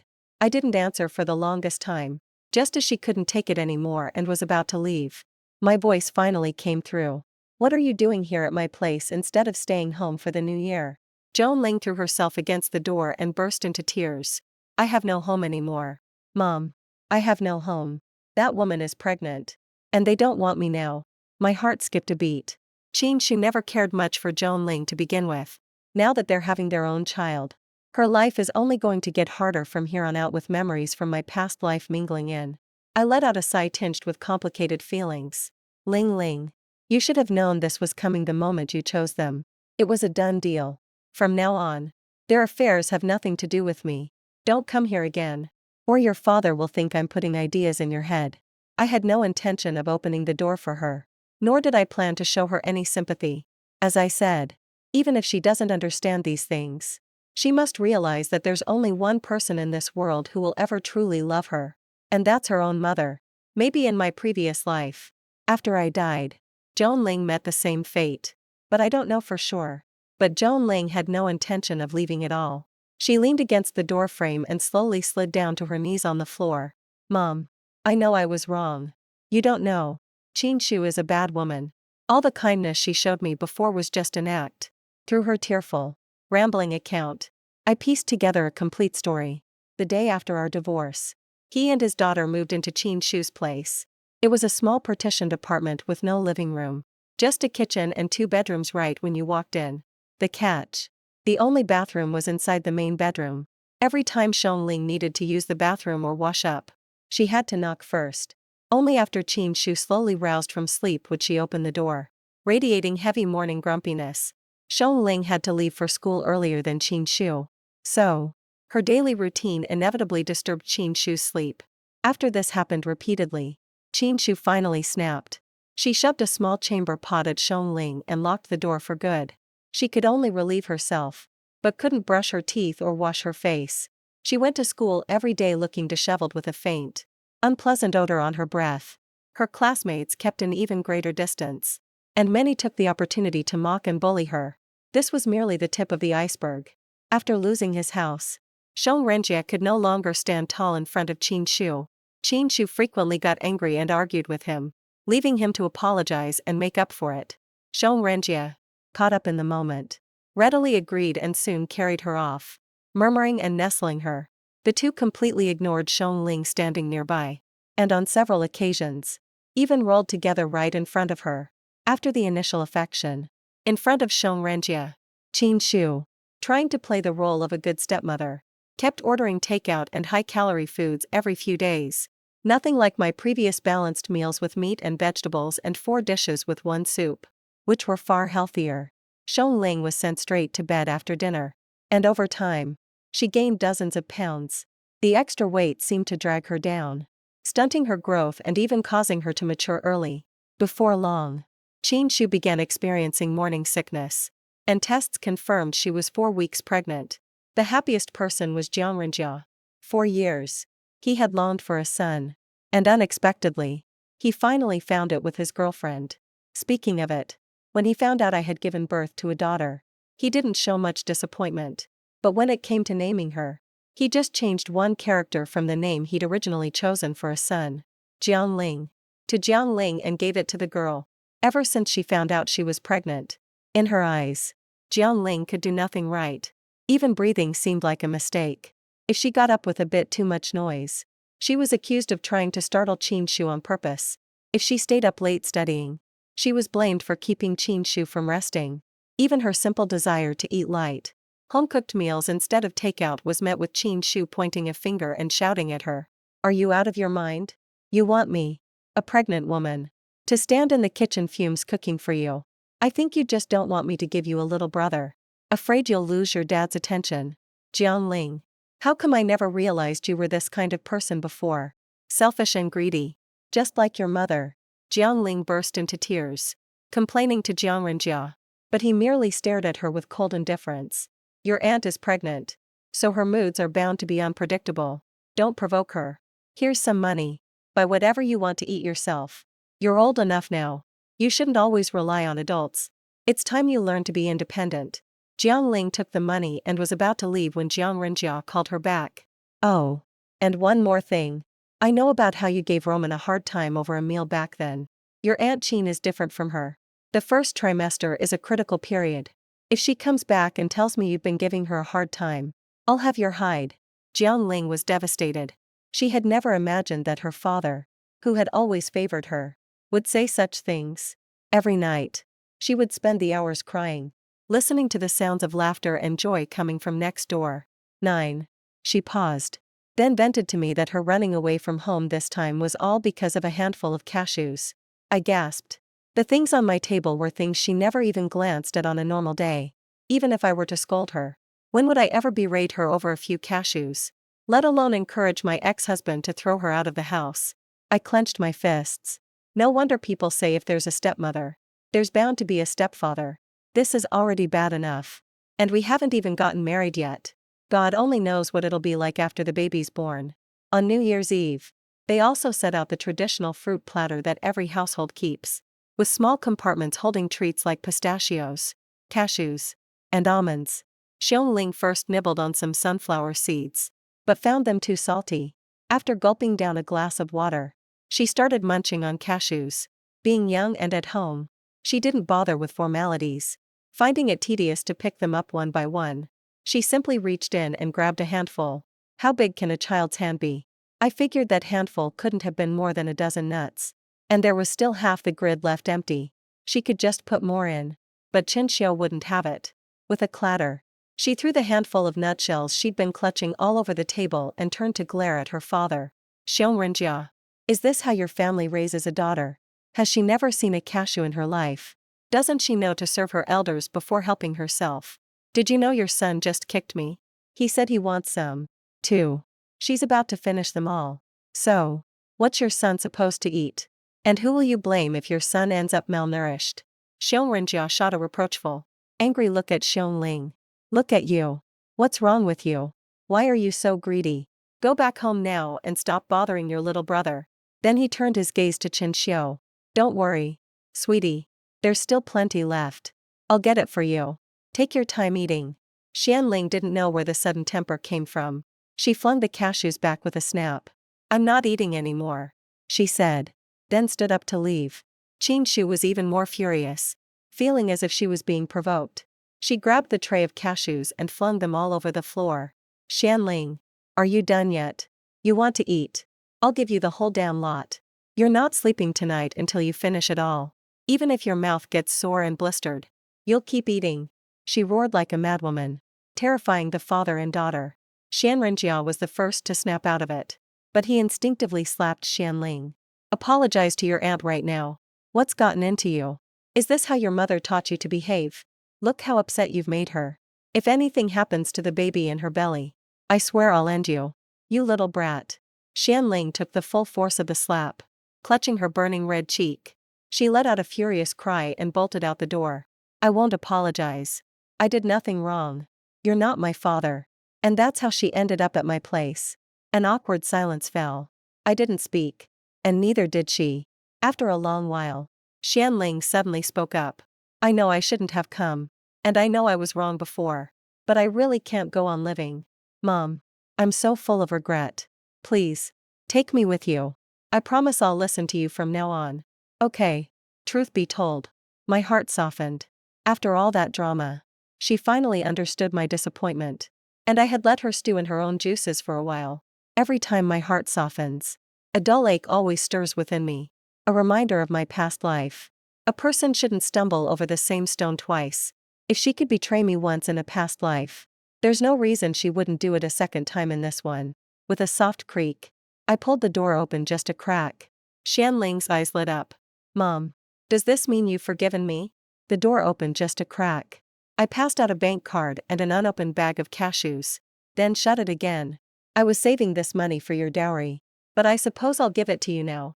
Just make sure Qinshu doesn't see it. The pin is your birthday. You'll find a use for it eventually. Tuition or something like that. Try to spend it wisely. Once you take this, consider our mother-daughter bond settled. Oh. And I'm moving. Don't come looking for me again. I slammed the door shut and Chenling burst into tears. My heart ached, too. After a long while, she wiped away her tears, stood up, murmured, I'm sorry, and walked away. No more sounds came from outside the door. This time, he had probably left for good. I opened my phone and tapped on the friend request in WeChat. Paused at Chenling's name for a moment. Then finally tapped approve. Actually, I was lying to her. I never prepared any damn dowry for her. That bank card and the 30,000 yuan in it were just a pity payment I had just transferred to her. I hope she'll be better in the future. That's all I can do. 10. I never heard from them again after that. Chenling had blocked me on her social media. Though I noticed she'd her profile picture to a photo of some handwritten words. Girl, if you don't look after yourself, no one will shed tears for you. I packed up the house, renting it out. Furniture and all.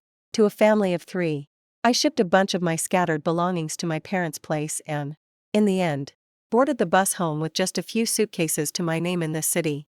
There is nothing familiar to me and no one worth staying for. The first half of my life has already been wasted, so I'll get the second half back to my parents. Those who, in a past life, sent their black-haired children off with white hair. Consider it my penance. My parents are the happiest about me coming home after hearing about everything I had been through.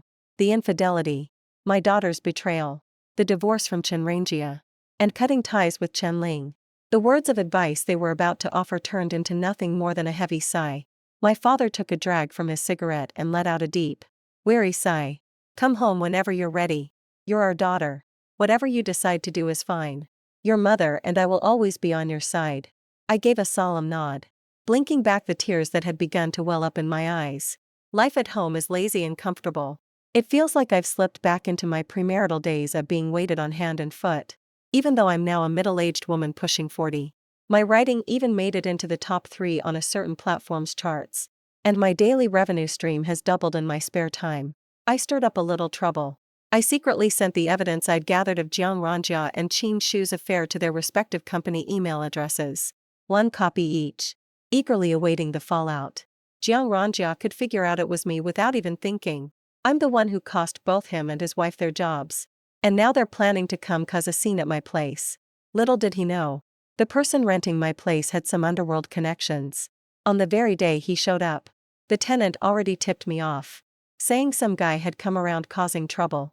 But thankfully it was handled. They also warned him that the original owner had moved abroad, told him not to bother the family anymore, and to save himself the headache. I gave a silent thumbs up in my mind.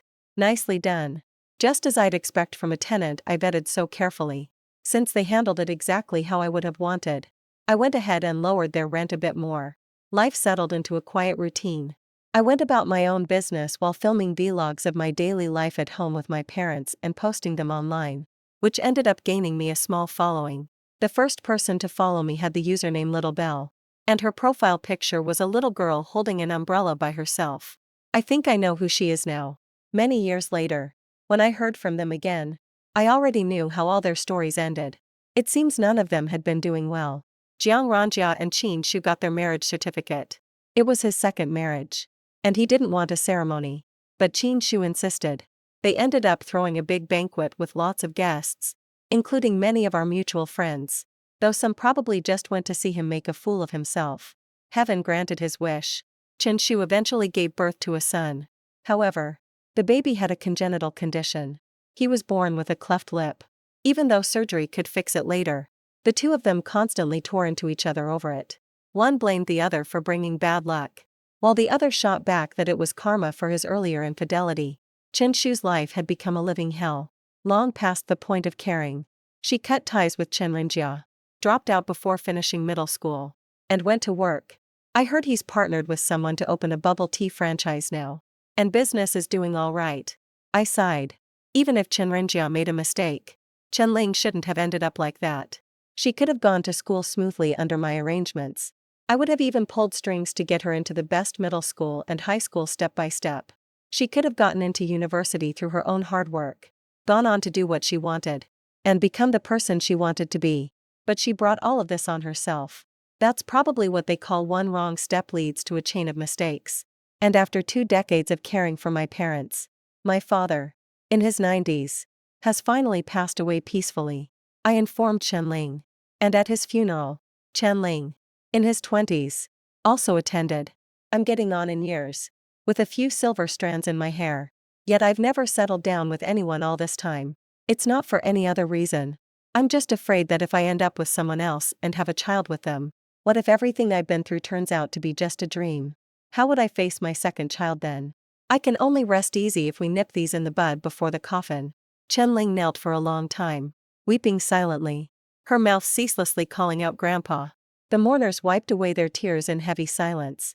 Only after I had settled my mother and the guests, and finished all the tasks, could I rush over to see her just in time for the meal. She had grown into someone I barely recognized, taller, worn thin from exhaustion, and now skilled in makeup and dressing up. Her red, swollen eyes were heartbreaking to see.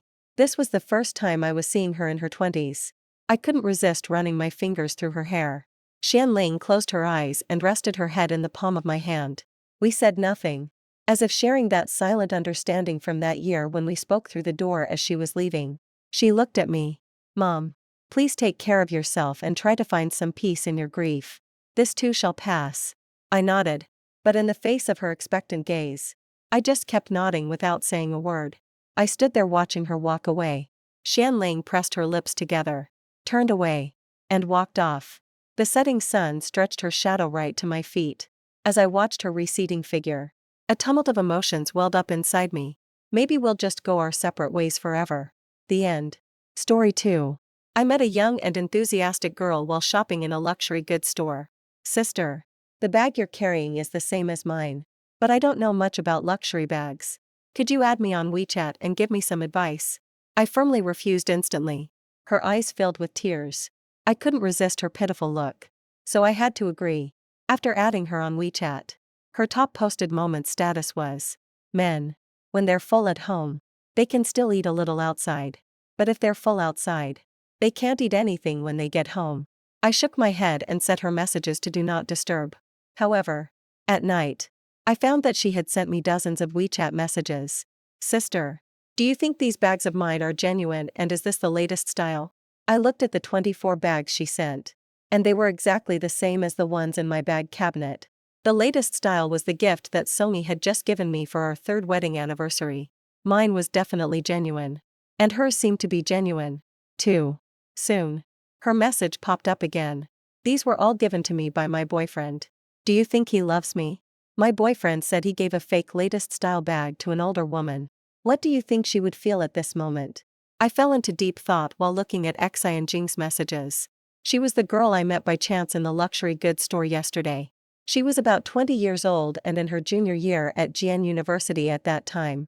My best friend Xiao Qiao and I were choosing a gift for my 3rd wedding anniversary. It should have been my husband Song Yi accompanying me, but he had a last-minute business trip, so he asked me to choose first by myself. I took a fancy to a New Year's limited edition bag from Brand D, which cost less than 60,000 yuan. The salesperson was getting the item for me. That's when Xi and Jing came up. She let out an exclamation. And that's when I noticed her. She was less than 1.6 m tall with a petite figure. She had a high ponytail, a doll-like face, light makeup, and small high heels on her feet. She was a very fresh and literary girl. She smiled and looked at me intently with her big eyes. I was a bit puzzled and asked, "Is there anything I can help you with?" She naturally moved closer. "Sister, I just realized that the bag you're carrying is the same as mine, but I don't know much about luxury goods. Could you add me on WeChat and give me some advice?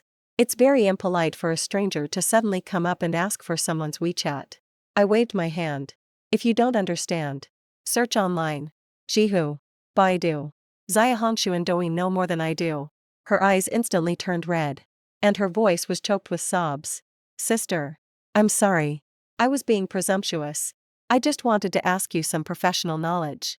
I'm really sorry." She was in a very humble position with tears hanging in her eyes. She looked so pitiful and made people feel sorry for her. Perhaps I was being too sensitive. The little girl just wanted to learn some knowledge. And the bag she was carrying was indeed exactly the same as mine. It's worth mentioning that this niche bag wasn't very expensive in terms of price, but it was very difficult to buy. The I had was ordered by Seng Yi after he traveled most of China. It could be considered fate that we had the same bag. I softened my heart and agreed. After adding her on WeChat, I glanced at her moments. The latest post was a status she sent yesterday. "Men, when they're full at home, they can still eat a little outside. But if they're full outside, they can't eat anything when they get home." After a long string of ellipses, there was a sentence. "Women are the same. Hee. I really ate a lot today. I'm really talking about delicious food." Okay. Those who thought wrongly should reflect on themselves. The accompanying picture was of the recently popular revolving restaurant. It cost 2,688 yuan per person. To be honest, when I saw the first 2 sentences she posted, I did feel a bit of contempt in my heart. But after seeing the later part and thinking that nowadays kids like to be abstract, as someone born in 1997, I might be a bit behind their rhythm. After all, we can't think the worst of people. But I also didn't want to talk to her too much. So, I set her messages to do not disturb. After choosing the bag, I wanted to check out directly. But the salesperson looked embarrassed. Ms. Sue. Currently, the only bag in the store is the sample you tried on. It will take a transfer from the headquarters. And it will arrive tomorrow evening. Is that okay? I nodded, saying he would be back tomorrow evening. It would be just right for him to come and buy it directly. Anyway, it was a gift for our third wedding anniversary from him. And now, Sang Ye's message arrived as expected. Honey, I've got the bag. I'll be back in half an hour. Below his WeChat message was Xin Jing's. Even though I had set it to do not disturb, I could still clearly see the latest message. Sister, do you think these bags of mine are genuine? Driven by curiosity, I still clicked on the chat box. There were a total of 24 bags in the chat box. There was a canvas bag that cost only 69 yuan. I also had one in my bag cabinet that was a commemorative gift from Sang Yi when we were in college. At that time, Sangji was penniless. We were very poor back then. We had come from a small town to Shanghai, and our tuition fees were all paid through student loans. Our living expenses depended entirely on working part-time as tutors. That 69 yuan canvas bag was a co-branded item. It was very popular on campus at that time. I liked it very much. But I didn't think it was worth 69 yuan. After Sangji knew that, he secretly bought it for me. At that time, the part-time tutoring job paid 15 yuan per hour. Our meal cost only 3 yuan each time. That canvas bag was a luxury item he gave me. I continued to look through the photos sent by Xinjing. There was a small CK bag that cost more than 500 yuan, which was a birthday gift from Sangji after he graduated. There was also a classic Dior bag that cost tens of thousands of yuan, which was a wedding gift. A bag worth over 100,000 yuan was a gift for when I was pregnant.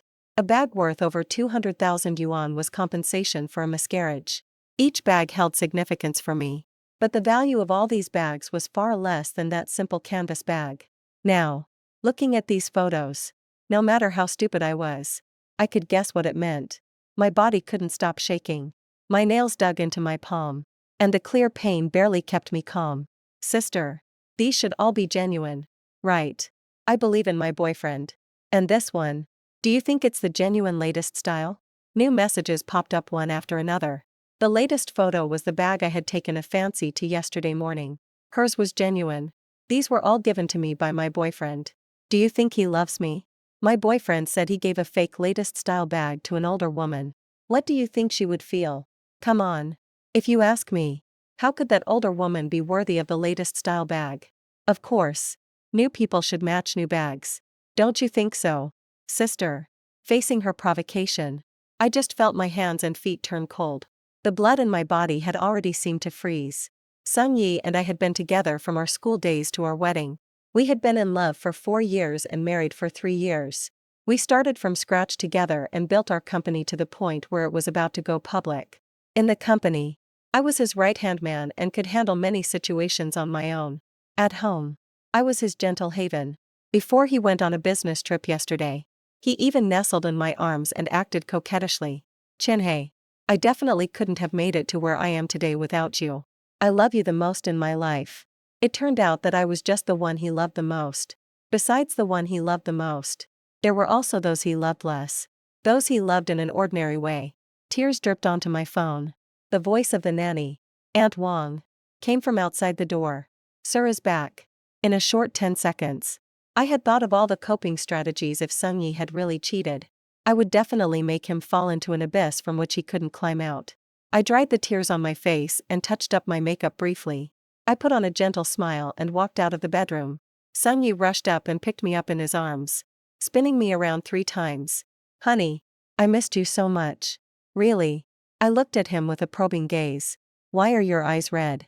Your voice is also a bit hoarse. Did you cry because you missed me? His tenderness and humor were just as they used to be. I took a deep breath and resumed my usual tone. I was just looking at the photos before we got married and accidentally got emotional and cried. He affectionately stroked my head. You're still so sentimental. I used to enjoy this gesture and thought it was the transmission of love between us. But now I felt extremely disgusted by it. I subtly dodged and sat at the dining table. It's getting late. Let's have dinner together. Today was our 3rd wedding anniversary. Aunt Wang had cooked a tableful of Sichuan dishes. Both Sung Yi and I loved spicy food. However, today he sat at the dining table and didn't pick up his chopsticks for a long time. What's wrong? Are you full from eating outside? I asked. He rubbed his nose and said calmly. I can't hide it from you. Honey, after today's meeting, Mr. Zhao insisted that I have a meal with him. I said I had a date with you today. But he said to eat less so I could still eat when I got home. But you know Mr. Zhao's personality. In the end, I ate too much and felt stuffed. I had Mr. Zhao's wife's WeChat soon. I sent a message. But the reply I got was exactly the same as what Sony had said. My mind was in a state of high tension. Suspicion and trust were in a fierce battle, tearing me apart. I picked up a spicy shrimp and put it on his plate. Eat one. You know Aunt Wong's cooking. You used to love it the most. He put on disposable gloves and skillfully peeled the shrimp shell with his slender fingers. Then the shrimp was neatly placed on my plate. I mechanically took a couple of bites. But it tasted like wax. However, the moment I swallowed it, I felt my stomach churning. I rushed into the bathroom and vomited. Songy handed me water to rinse my mouth and patted my back gently, looking worried. Honey, could it be that I instinctively denied it? No. I'm not feeling well in my stomach today. I've already seen a doctor. Before I figured out the truth, I wouldn't let us have a child. When I got back to the dining table, Aunt Wong had already served the stomach-warming porridge. I took a few sips hastily.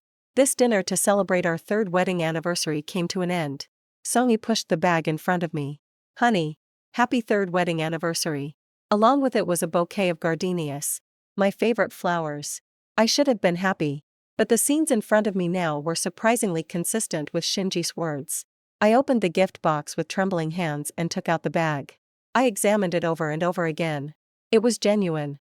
I let out a long sigh of relief. Perhaps the boyfriend Shinji mentioned wasn't Songy. Soon, her message came again. Sister, why haven't you replied? Have you gone to on your husband? You don't believe him, do you? Hee. I know you don't believe me either. But I also received gardenias today. They're very beautiful. Sister, your taste is really good.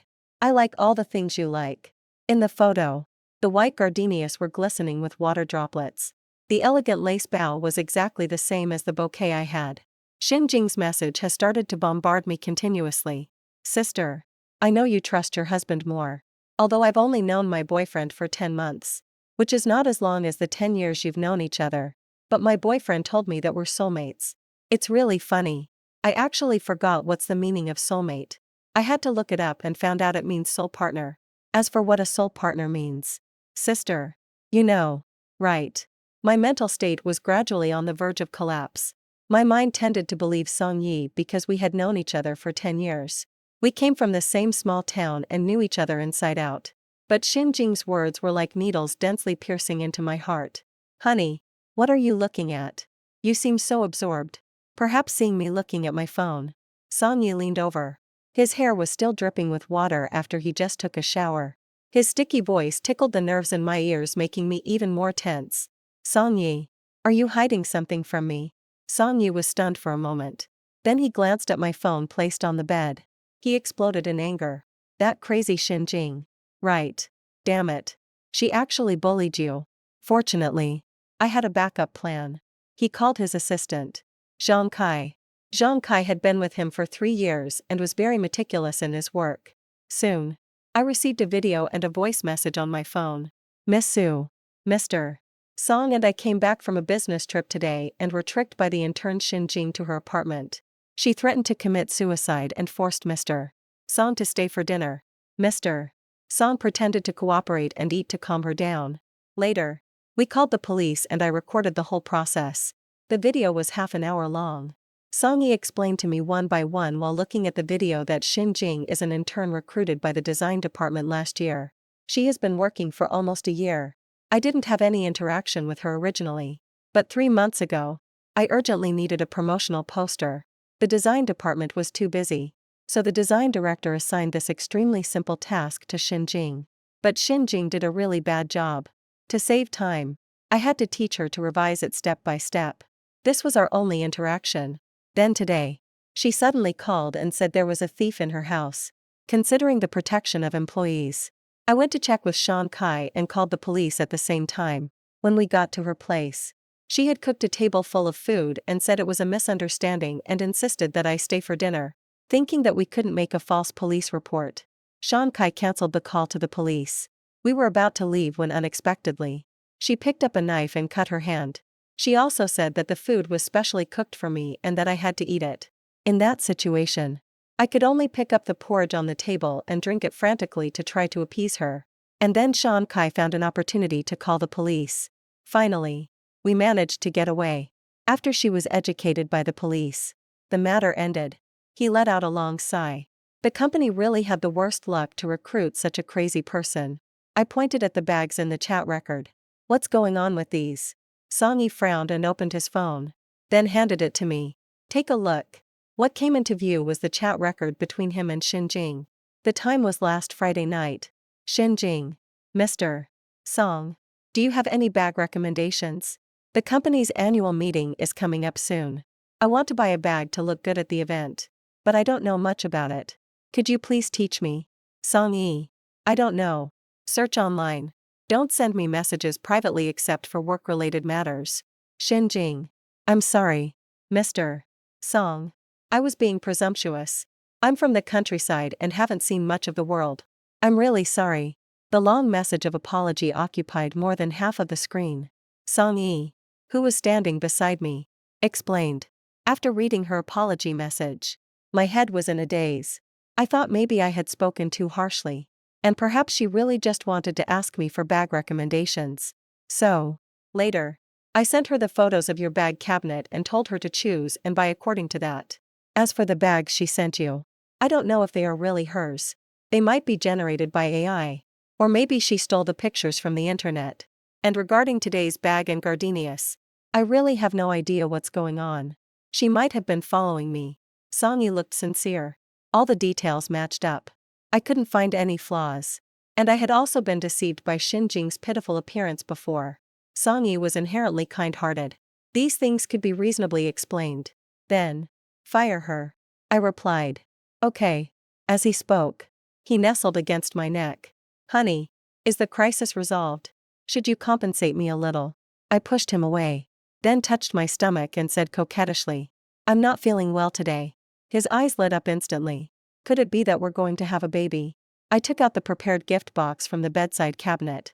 It was a pregnancy test stick with 2 lines.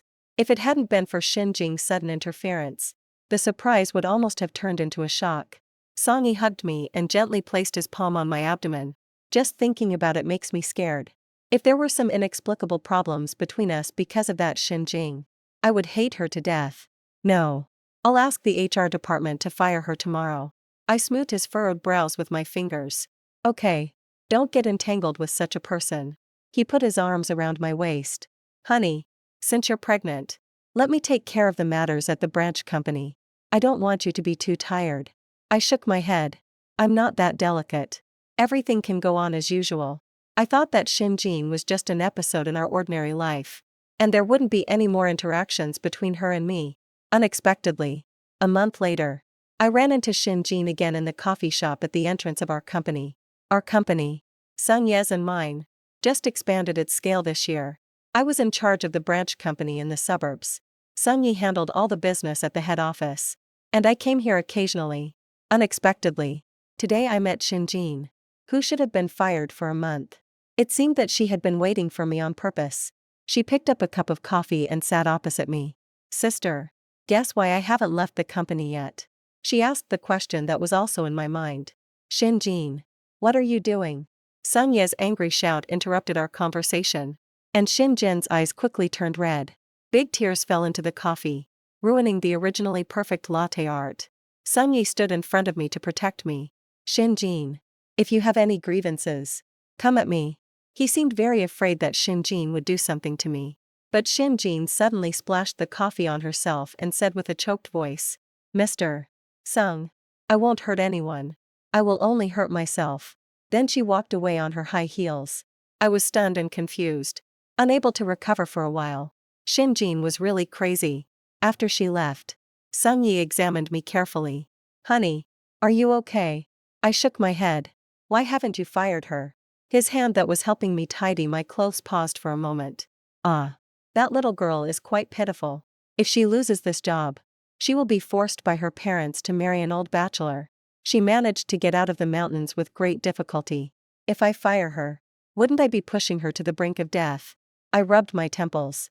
Sung-yi, I understand her situation because we both came out of the mountains step by step. We can help people who are in the same difficult situation as us. But the prerequisite is that they have normal values. She has provoked me again and again. Do you think she is a normal person? Kindness without boundaries will eventually lead to bad consequences. Song-yi frowned even more tightly, and his tone suddenly rose a few notches. She just wants a chance to live. Don't you think such vitality is precious? Su-ching, why didn't I realize you were so cold-blooded before? I seemed not to recognize the person in front of me. I looked straight into his eyes, trying to figure out what he was thinking at this moment. Why was he so fierce toward Shinji at first, but then spoke up for her after she left? His behavior was very strange. Song-yi seemed to realize that he had said something wrong and quickly changed his words. Chin-zi, that's not what I meant. I mean, she's not in a right state of mind, and you shouldn't have provoked her. But from the beginning to the end, I had never approached Shinji once, nor had I replied to any of her messages. Was I provoking her? Since when did Song-yi's values change because of Shinji? He couldn't even distinguish right from wrong anymore. Disappointment accumulated little by little in my heart. This meeting, which was originally supposed to discuss the development direction of the branch company, ended unhappily because of Shinji's sudden appearance. I told my best friend Cho-Cho about this matter. Cho-Cho was so angry that she cursed Song-yi 300 times. After calming down, she said to me, Su-ching, I once met a kind of despicable man. When he meets a girl who is in the same difficult situation as his lover, he will make up for the debts he once owed to his lover on this girl. I smiled bitterly. But I'm not dead yet. Am I? Why can't he make up for me directly? Cho-Cho gently hugged me. This is the excuse for a scumbag to cheat. He wraps his infidelity in a grand and justifiable way. But I don't have any evidence. Will I be misunderstanding him? I still didn't give up and asked a silly question. Cho-Cho replied to me gently. Chin-zi, I know it's hard for you to accept this fact now. Just like I was in the past. Now just ask yourself. Can you accept Sang-ye's behavior? If you can, this marriage can still continue. If you can't accept it, then seize all the resources and give him a surprise he won't expect. I thought for a long time and tears fell silently. I suddenly remembered a question I saw on Jihu when I was 20 years old. Which is more disgusting? Physical infidelity or emotional infidelity? At that time, I answered with indignation. Is there a difference between dark green and light green when it comes to the cuckold? To put it bluntly, it's all like eating, __. You ask me which is more disgusting. Then let me ask you. Is it more disgusting to pick it up and eat it with your hand directly or to put it on a plate and eat it?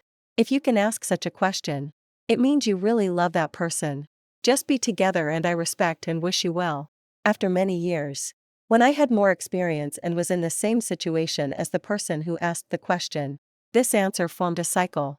The bullet I shot casually when I couldn't tolerate even a grain of sand in my eyes 7 years ago passed through my long love affair with Sang-yi and hit me right in the center of my forehead now. I stayed at Cho-Cho's place for one night. The next day, I went to work at the branch company as usual. After work, I made an appointment with a top female lawyer in Shanghai. When I got home, it was already 11 p.m. Sang-yi was sitting upright on the sofa as if he had been waiting for me for a long time. There was a box of Haagen-Dazs cake on the table. There was a lot of mango on it. He put his arms around my waist. Honey, I was wrong yesterday. I apologize to you. Please don't be angry with me. Okay. The baby will also be unhappy if it knows that mom is angry. I stared at the mango on the box. Sang-yi, I'm allergic to mangoes and you know that. A trace of panic flashed across his flattering face. I'm sorry. Honey, this was the last piece of cake left today. I was in such a hurry that I forgot about it. He directly threw the cake into the trash can. I'll buy you a new one tomorrow. At the same time, I received a private message on my Weibo. Sister, do you like the mango cake I picked? The accompanying picture was of 2 hands intertwined. One of the hands was wearing our wedding ring. I took a deep breath and replied firmly. It's delicious. Then I took her WeChat out of the blacklist. I investigated Xi and Jing. She was Song-yi's direct junior schoolmate. She was exactly 8 years younger than him. She was just 20 years old this year. Their first encounter was at a campus promotion meeting in Jeon University. As a well-known alumnus and a recruiting enterprise, Song-yi was invited by the college teacher to give a special lecture. At that time, I was busy with the preparation for the opening of the branch company and didn't go to the scene. During the whole lecture, Xi and Jing kept asking questions. After it ended, she chased after him and asked, "Senior Song, can I intern in your company?" Song-yi replied firmly, "Of course, you can." After a moment, he added, "If the company has a demand for recruiting interns." Xi and Jing's face turned red immediately. There was an inexplicable scream and cheer throughout the venue. After that, Xi and Jing successfully passed the company's recruitment and became an intern in the design department. I suddenly remembered that during that period, Song-yi said to me, "The new intern in the design department is very hardworking. Just like you were back then." I didn't pay much attention at that time. That's good. Maybe she can stay in the company after graduation. Now that I think about it, perhaps at that time, he had already developed different feelings for her. Xi and Jing's original family situation was indeed very tragic. She was the second child in the family. She had an eldest sister who was doted on and a younger brother who was regarded as the apple of the whole family's eye. After the college entrance examination, she was forced by her parents to get married. Finally, she escaped and managed to go to university by herself. It was originally a very inspiring story. So inspiring that it started just like my story. Song-yi and I were high school classmates. In the first year of senior high school, not long after I registered, my mother dragged me towards the school gate in front of all the teachers and students of the school. She had received a betrothal gift of 30,000 yuan and forced me to go back and get married. Fortunately, the police station was opposite the school and I desperately called for help. The policeman stopped her, gave her legal education, and my mother had to leave embarrassedly. I turned around and there were all kinds of whispers from my classmates around me. At the age of 16, my dignity was trampled on the ground by my own mother and blown away by the September wind. I felt a sharp pain in my knees and then I noticed that during the dragging, my pants had already been worn through in several places. Blood stained the blue jeans, leaving dark patches like black holes. I was being stared at by countless eyes like that. It was midsummer, but I broke out in a cold sweat. I usually kept to myself and had no friends. I could only try my best to shrink into the corner to reduce my presence. It was at that time that Song-yi took off his large school uniform and tied it around my waist like a gentleman. "Classmate Sue, you have to work hard. Let's get out of this mountain together and move towards our own future." My original name was Sue Pandai. He didn't call me by my full name. He gave a little bit of dignity to the sensitive and self-abased 16-year-old me. People who lack love always cherish the hard-won kindness. Especially after that day. We became good friends. He was the top student in the grade. I was the second in the grade. Later, I learned that Song-yi's parents had divorced a long time ago. They each formed new families. They left him to live with his elderly grandfather. We were like two abandoned hedgehogs, growing hard armor under the heavy blows of reality. But we accompanied each other and huddled together for warmth. After the college entrance examination, he asked me, "Classmate Sue, do you want to continue cuddling together for warmth until we can become family?" His confession was very novel. It was the first time I heard someone confess with the reason of huddling together for warmth. But the word family really attracted me. Both Song-yi and I longed to have a home. A warm home without calculation, quarrel, abuse, or violence. So, we got together. We went to university in Shanghai together. He majored in computer science, which had a promising future. I majored in finance. In our junior year, seizing the opportunity of the internet boom, he and his roommate developed a game together. It was a very simple stress-relieving game, but it became very popular after its release. They established a company, and I was the company's accountant. Now, 4 years have passed. Song-yi and I have already been married and are about to welcome our child. The company is about to go public. We are no longer the helpless teenagers who were abandoned at the age of 16 or 17. However, at the age of 28, when we had everything, the man who once asked me, "Do you want to become family?" has started to have wandering thoughts. I picked up the small cake from the trash can, and I held the mashed cream in front of Song-yi's mouth. "I can't eat it. But you can." He frowned and was reluctant to open his mouth for a long time. I knew that he thought it was dirty. But whose fault was it? He had destroyed all of this with his own hands. After a moment of stalemate, he asked. Su-ching. If I eat it, will you forgive me? I let out an ahem. He opened his mouth stiffly and swallowed it with effort. Watching him finish the whole cake, I smiled and said, you don't need to buy a new one tomorrow. He immediately wrapped his arms around my waist and kept calling me honey. I suppressed the nausea in my heart and maintained a calm appearance on the surface. I accepted Song Yi's olive branch. But this didn't mean that I forgave him. We have known each other for 10 years and been in love for 7 years. Now, we are like intertwined vines. To separate completely, we would have to pay the price of cutting off our bones and gouging out our flesh. I need time to let go. I also need time to take everything away from him. I went for a prenatal checkup as usual. Song Yi accompanied me every time, but our relationship became delicate. He protected Xinjing in his actions, but he tried to distance himself from her in his thoughts. For example, Xinjing was indeed fired, but he arranged a new job for her.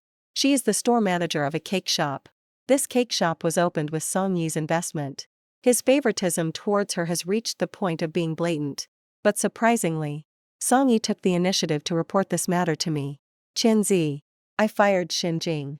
But seeing how pitiful she was, I arranged for her to work as a waiter in the bakery under our company. You are so kind-hearted and understanding. You won't mind, will you? He lifted me up high, testing me again and again. Is she really just a waiter? Seeing my suspicion, he immediately raised his hand and swore. She's really just a waiter. I really just felt sorry for her and regarded her as my little sister and gave her a hand. I continued to ask, as a little sister, do you really not know how she feels about you? Song Yi tugged at his tie lightly as if suppressing his emotions. Su-ching.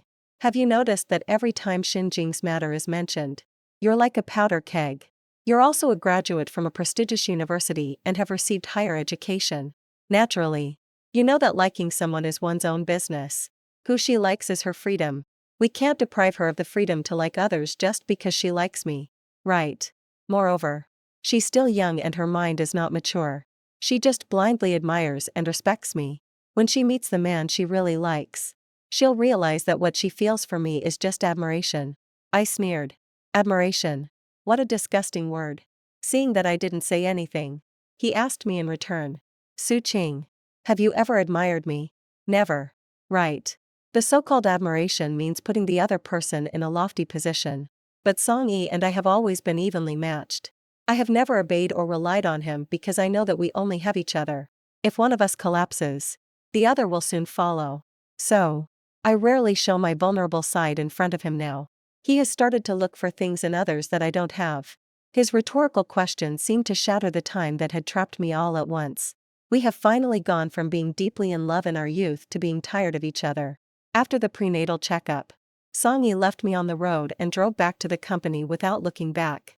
I can guess the reason for his change in attitude. It's because I'm pregnant. He thinks that I will tolerate his repeated tests because of the child. So, from the beginning, he showed me evidence to prove his innocence to now. He blatantly takes Xinjing's side and blames me. He thinks that I'm kind-hearted and indecisive.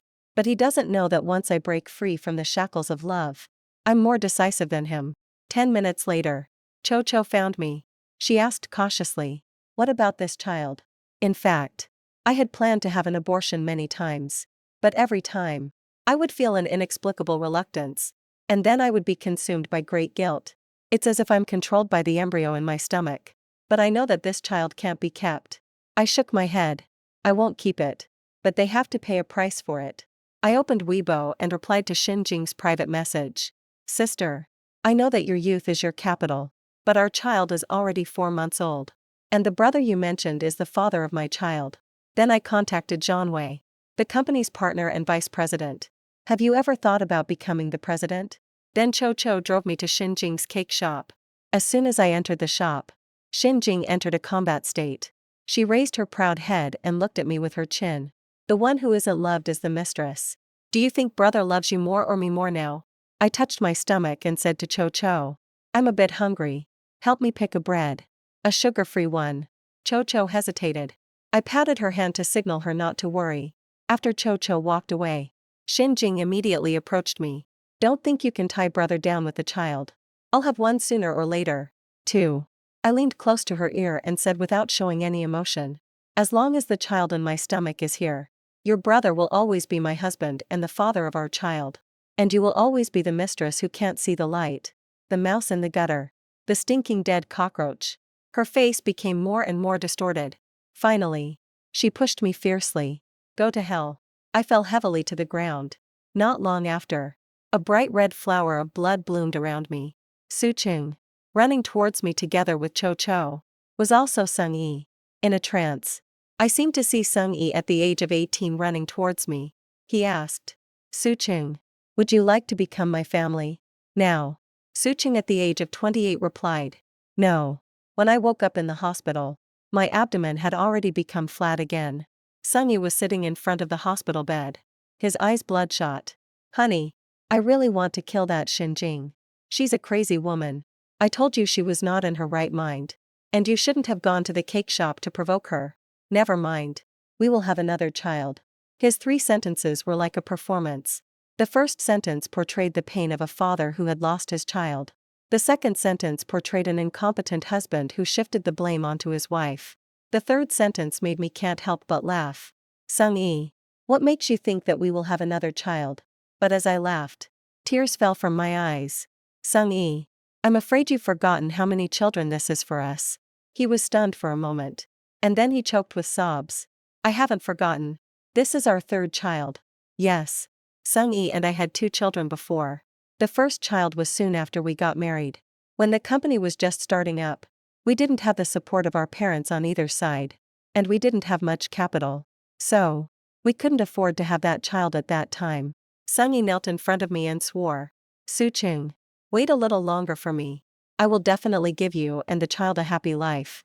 2 years later, everything was on the right track. I also got pregnant smoothly.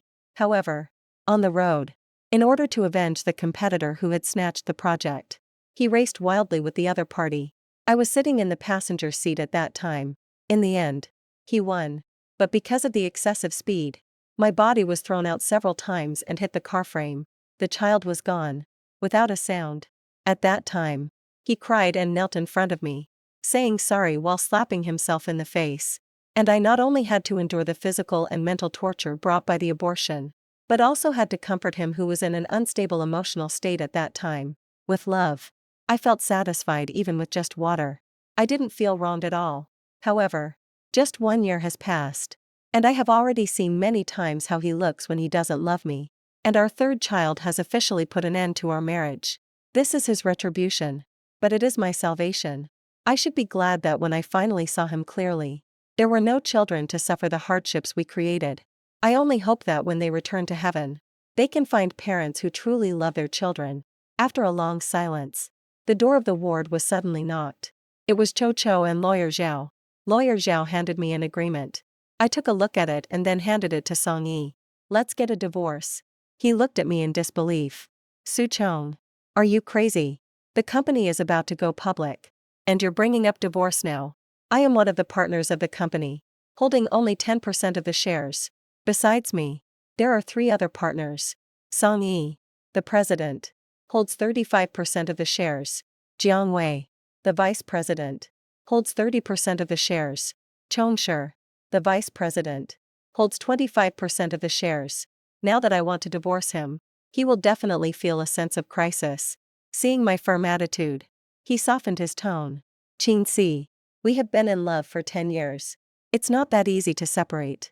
If you're throwing a tantrum because of Xinjing, I can swear to heaven that I have never crossed the line with her. We really just call each other brother and sister. I helped her a few times because I felt sorry for her. If you don't believe me, I'll ask her to resign from the bakery right away. I shook my head. Men will indeed give up on anyone when it comes to interests. By the way, I forgot to tell you that Xinjing has been detained on suspicion of intentional injury. If you want to bail her out, you'd better hurry up. I looked straight into Song Yi's eyes, observing the wonderful changes in his expression. His brows furrowed tighter and tighter. Su Qin, why do you keep targeting her? She's just a child. Can't you let her go? I was so angry that I laughed. Targeting her. Song Yi, I'm afraid you've forgotten who killed our child. It was just an embryo that hadn't been born yet. After saying this, Song Yi himself was stunned. I slapped him hard and pushed the divorce agreement in front of him. Song Yi, sign it. His reason gradually returned. After carefully reading the agreement, he asked me, Su Chin, I don't want a divorce. I took off the wedding ring on my hand and twirled it in my palm. Give me an additional 5% of the shares. His fist gradually clenched. Impossible. I knew what he was worried about. No matter whether I give my shares to Shang Wei or Qingshi, Song Yi's position as president will be shaken. Song Yi, I can only give you 1%. Me. 4%. Song Yi. 2%. Me. He agreed to give me 2.5% of the shares and all the property during our marriage. I took back the divorce agreement and promised not to pursue Xin Jing's liability anymore. I then handed him the share transfer agreement. He looked at me in disbelief. Su Chin, since when did you learn to scheme? I continued to rub the wedding ring. When you and Xin Jing joined hands to play me for a fool, why didn't you say you were scheming? After signing the agreement, he left in a huff. I packaged all the materials about Xin Jing's infidelity and sent them to Vice President Shang. Mr. Shang, the rest is up to you. I wish you to become the president soon. Shang Wei replied. Happy cooperation. However, I turned around and found Qingshi. Qingshi is a technology enthusiast in the company. She has led the development of many software in the company. But Song Yi and Shang Wei have been on guard against her everywhere. They are afraid of Qingshi and afraid that she will gain the initiative. So, although she is also a partner, she has contributed the most but received the least shares. She looked at me in surprise. Su Qing, you and Song Yi are husband and wife. Why did you think of cooperating with me? I smiled and said, we won't be soon. She still didn't believe me. I took out a document. In fact, the demo of the first small game developed by the company was made by you. Right. Qingshi was taken aback. I continued. Song Yi and Shang Wei took your source code and just added some finishing touches to complete it. And you, because you didn't have the capital, had to reluctantly give up your rights and were forced to partner with them. Right. Their ability to develop software is far inferior to yours. Even to say the company is mainly supported by you. Don't you want to take back everything that belongs to you? Qingshi closed her eyes and let out a long sigh. I do. But I don't have the resources or the connections. I patted her on the shoulder. I do. A moment later, we held our right hands tightly and said in unison, happy cooperation. Half a month later, Shang Wei started to cause trouble in the company. The news of Song Yi's infidelity spread in the company. And even some business partners put off cooperation because of it. The factions of Shang Wei and Song Yi were in a fierce dispute. Many large orders were lost during their fight. Qingshi and I mediated in the middle to reduce the losses. Finally, with 37.5% of the shares, Qingshi became the largest shareholder of the company. She firmly took the seat in the president's office. After that, Qingshi and Shang Wei cooperated to kick Xin Jing out. And I received 80 million yuan from transferring my shares. There are no eternal enemies. Only eternal interests. The awakened Song Yi looked at me in disbelief. Su Qing, since when did you get involved with her? I'm your husband. We are family. In fact, Xin Jing was most afraid that I would side with Shang Wei. He never took Qingshi seriously. He took all kinds of precautions against Shang Wei. But he didn't expect that I would play a trick on him. I sneered. Family. Song Yi. Don't insult the word family. Don't think I don't know that you bailed Xian Jing out and hid her in the villa in the suburbs. Now, I'll let you go. Let's see if she will still love you when you have nothing. Song Yi's hands hung down on his sides. Su Qing, did you really love me? You're always calm and composed. And being with me was also the result of weighing the pros and cons. So, did you really love me? I answered seriously.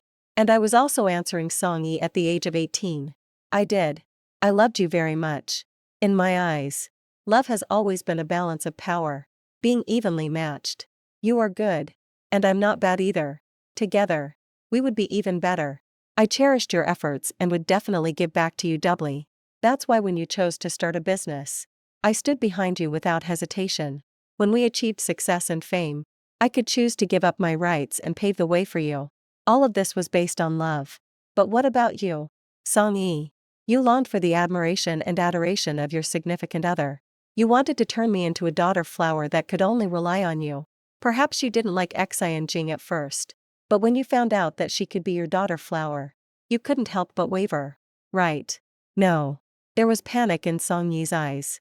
Su Qing. I just used Xian Jing to make you feel a sense of crisis. I sneered. Stop pretending. Song Yi. You acted so affectionately that you even believed it yourself. Actually, you knew I was pregnant a long time ago. Right. Xian Jing was an accident. You wanted to use her to force me to give in and then make me willingly give up the shares in my hand and be your daughter flower. Unfortunately, I'm not a daughter flower and I will never become one. Exposed by me. Song Yi completely collapsed on the ground and murmured. It's not like that. I stood up and turned my back to him. Either we get a divorce directly or we go through a lawsuit. I don't mind going to court. After 10 years of being in love. Don't make me hate you. A month later, Song Yi and I successfully got the divorce certificate. The moment I walked out of the Civil Affairs Bureau, I blocked all of Song Yi's contact information.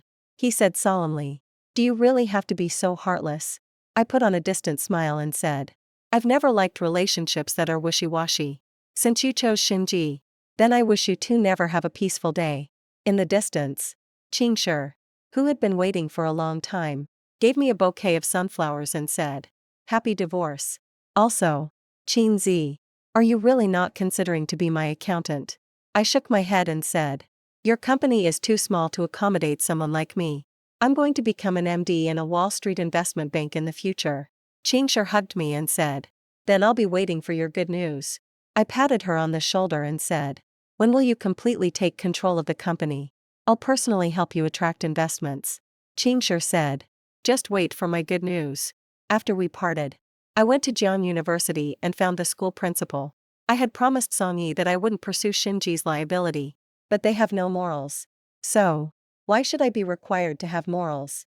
As a well-known alumnus and having been the president of the student union when I was at school, most of the teachers in the school knew me.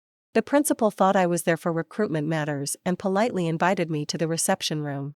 I sent the evidence of Shinji's and Song Yi's infidelity to the principal. The principal looked serious and said, "Student Su Qing, we will definitely give you justice." Then, I continued to visit Shinjing's homeroom teacher, counselor. I also visited her parents and the director of the community in her hometown. I made complaints again and again. I submitted the evidence again and again. Some people may ask, is this malicious dissemination? Will it be illegal? I just showed the evidence to those who questioned me. If they ask for proof and I provide it, how can it be considered dissemination? Finally, I posted a video on all my social media platforms about my 10-year love affair with Song Yi and the reasons for its hasty end. Soon, someone dug out the identity information of the two of them. A flood of abuse came their way. This is what they deserve. A month later, I boarded a plane bound for the United States. Once, I was the top student in the finance department. My dream was to become an MD in a Wall Street investment bank. Later, because of love, I put my dream on hold and worked as an unremarkable accountant in a technology company. Now, it's not too late to reignite my dream.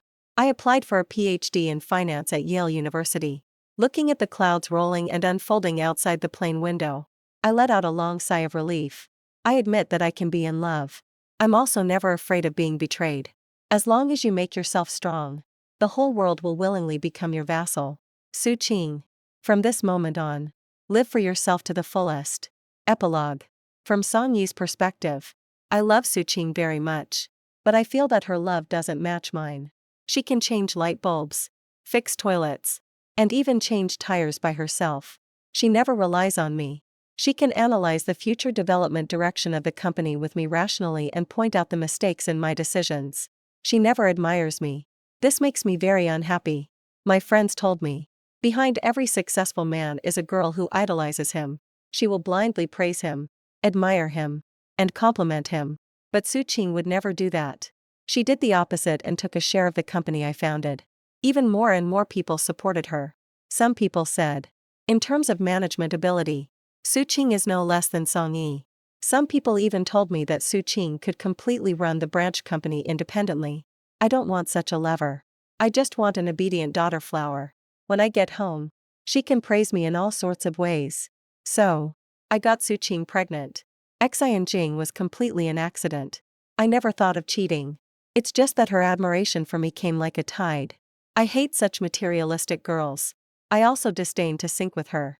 So, when she invited me to her home, I left evidence. Unexpectedly, Su Qing, who was always calm, was not calm because of Xian Jing. She suspected that I was cheating. Her voice trembled when she questioned me. I knew she couldn't leave me. And Xian Jing was just a sharp weapon for me to discipline her. So, I deliberately didn't fire Xian Jing. She just sulked when she found out. Then I still gave her a mango cake even though I knew she was allergic to mangoes. She still chose to forgive me. She accepted my repeated tests. Then, I left her after her prenatal checkup. The child was already more than 4 months old. What else could she do? And Xian Jing cooperated very well. Her brother's sound and the overwhelming admiration gradually made me lose myself. I arranged for Xian Jing to work in the cake shop. It's no problem to support an idle person like her. Besides, I was successful in starting a business and had assets worth hundreds of millions. What's wrong with keeping a little bird to amuse myself? Men. Don't they all make mistakes when they have money? I just didn't expect that Xian Jing would cause Su Qing to have a miscarriage. This was the third child of Su Qing and me. The love we had before was real. It's fake to say that I wasn't sad. I thought that if I coaxed her, we would have another child soon. I just didn't expect that Su Qing would ask for a divorce. We had been in love for 10 years. How could she so easily ask for a divorce? If we don't get a divorce, Su Qing and I are one. The shares in our hands give me absolute say and control in the company. But once we separate, if she sides with Zhang Wei, then my position will be in danger. So, I used a little bit of shares and the jointly owned property during our marriage to keep her. We had been in love for 10 years. And women are emotional animals. Give them some money and love, and you can easily control them. It won't be long before Su Chen comes back obediently. After all, she doesn't have any relatives except me. Her biological parents are always waiting for this Su Pan Dai to suck her dry and support her younger brother. She won't leave me. The so-called divorce is just a trick to beg for my attention. I bailed Xian Jing out. Su Chen is too naive. She thought that an embryo could get someone imprisoned. But according to the law, one of the criteria for criminal punishment is to cause minor injuries or above. She just fell to the ground. And at most, it can be regarded as a minor injury. Xian Jing can still be my obedient daughter Flower. It's a win-win situation. Vice President Zhang Wei started to spread rumors in the company that I had an affair. He messed up the projects under me and caused dissatisfaction among the board of directors. Some people even wanted to kick me out. How could that be possible?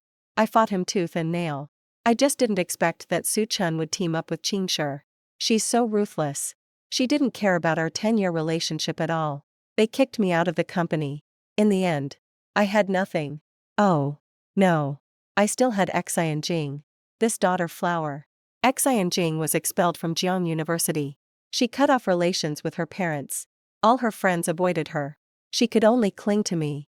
When I was at my most decadent, she said, "Brother, you will definitely be able to make a comeback.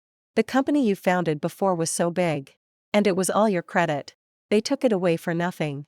And they will only bring about their own downfall. You will definitely be able to develop a better game and establish a bigger company. I believe in you." The affirmation in her eyes made me feel that I could definitely do it. After establishing the latest team, I started to work day and night. But I gradually found that Xian Jing was not a qualified daughter Flower. She started to boss me around. She said the new office location should be in Area B, which is close to home. She said the secretary I hired couldn't be too pretty. She said, "What right does she have? She doesn't have Su Cheng's talent or intelligence. What right does she have to boss me around? Then use a child to shut her up." Soon, she got pregnant. I suddenly thought of the child Su Cheng and I had, which was killed by her. Then she should atone for our unborn child. So she accidentally rolled down the stairs. And she lost her first baby. The second baby was also lost. The third baby was still lost. I pinched her chin hard and said, "You can't even keep a child.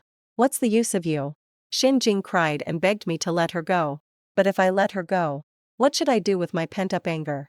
After that, Xin Jing begged me for a divorce. I sneered and said, "You seduced me first. Did you forget that when I wasn't divorced yet? You stood in front of me naked and competently said, 'It's easy for a girl to pursue a boy.' Don't worry, Xin Jing. I will never divorce you. For the rest of your life, you will always be Mrs. Song." She was about 20 years old and in her junior year at Jian University. She made a bowl of instant noodles. The financial channel was playing on the TV. The live interview was with Su Qing, a rising star in Wall Street investment. Who is that? I rushed to the screen in disbelief. The spilled instant noodles were all over the floor. And the oil stains were everywhere. Su-Ching, dressed in a white suit, was beaming with joy and sharing her investment experience. Then the screen changed to the scene of the bell-ringing ceremony at Nasdaq. In the video, Su-Ching and Qingshi put their hands together and pressed the bell firmly. GE Technology was officially listed. And Su-Ching was the largest investor in the company. I pointed at the screen and laughed maniacally at Xinjing. See that? That's the company I gave up. In the future, I will establish an even more awesome company. Just wait and enjoy the good life. She cowered in the corner. And tears fell silently. An hour later, I sent an email to Su-Ching's work email. I have a really good project here. I'm giving you a chance to invest in it. 10 seconds later, the mailbox received a system reply. The recipient has rejected your email.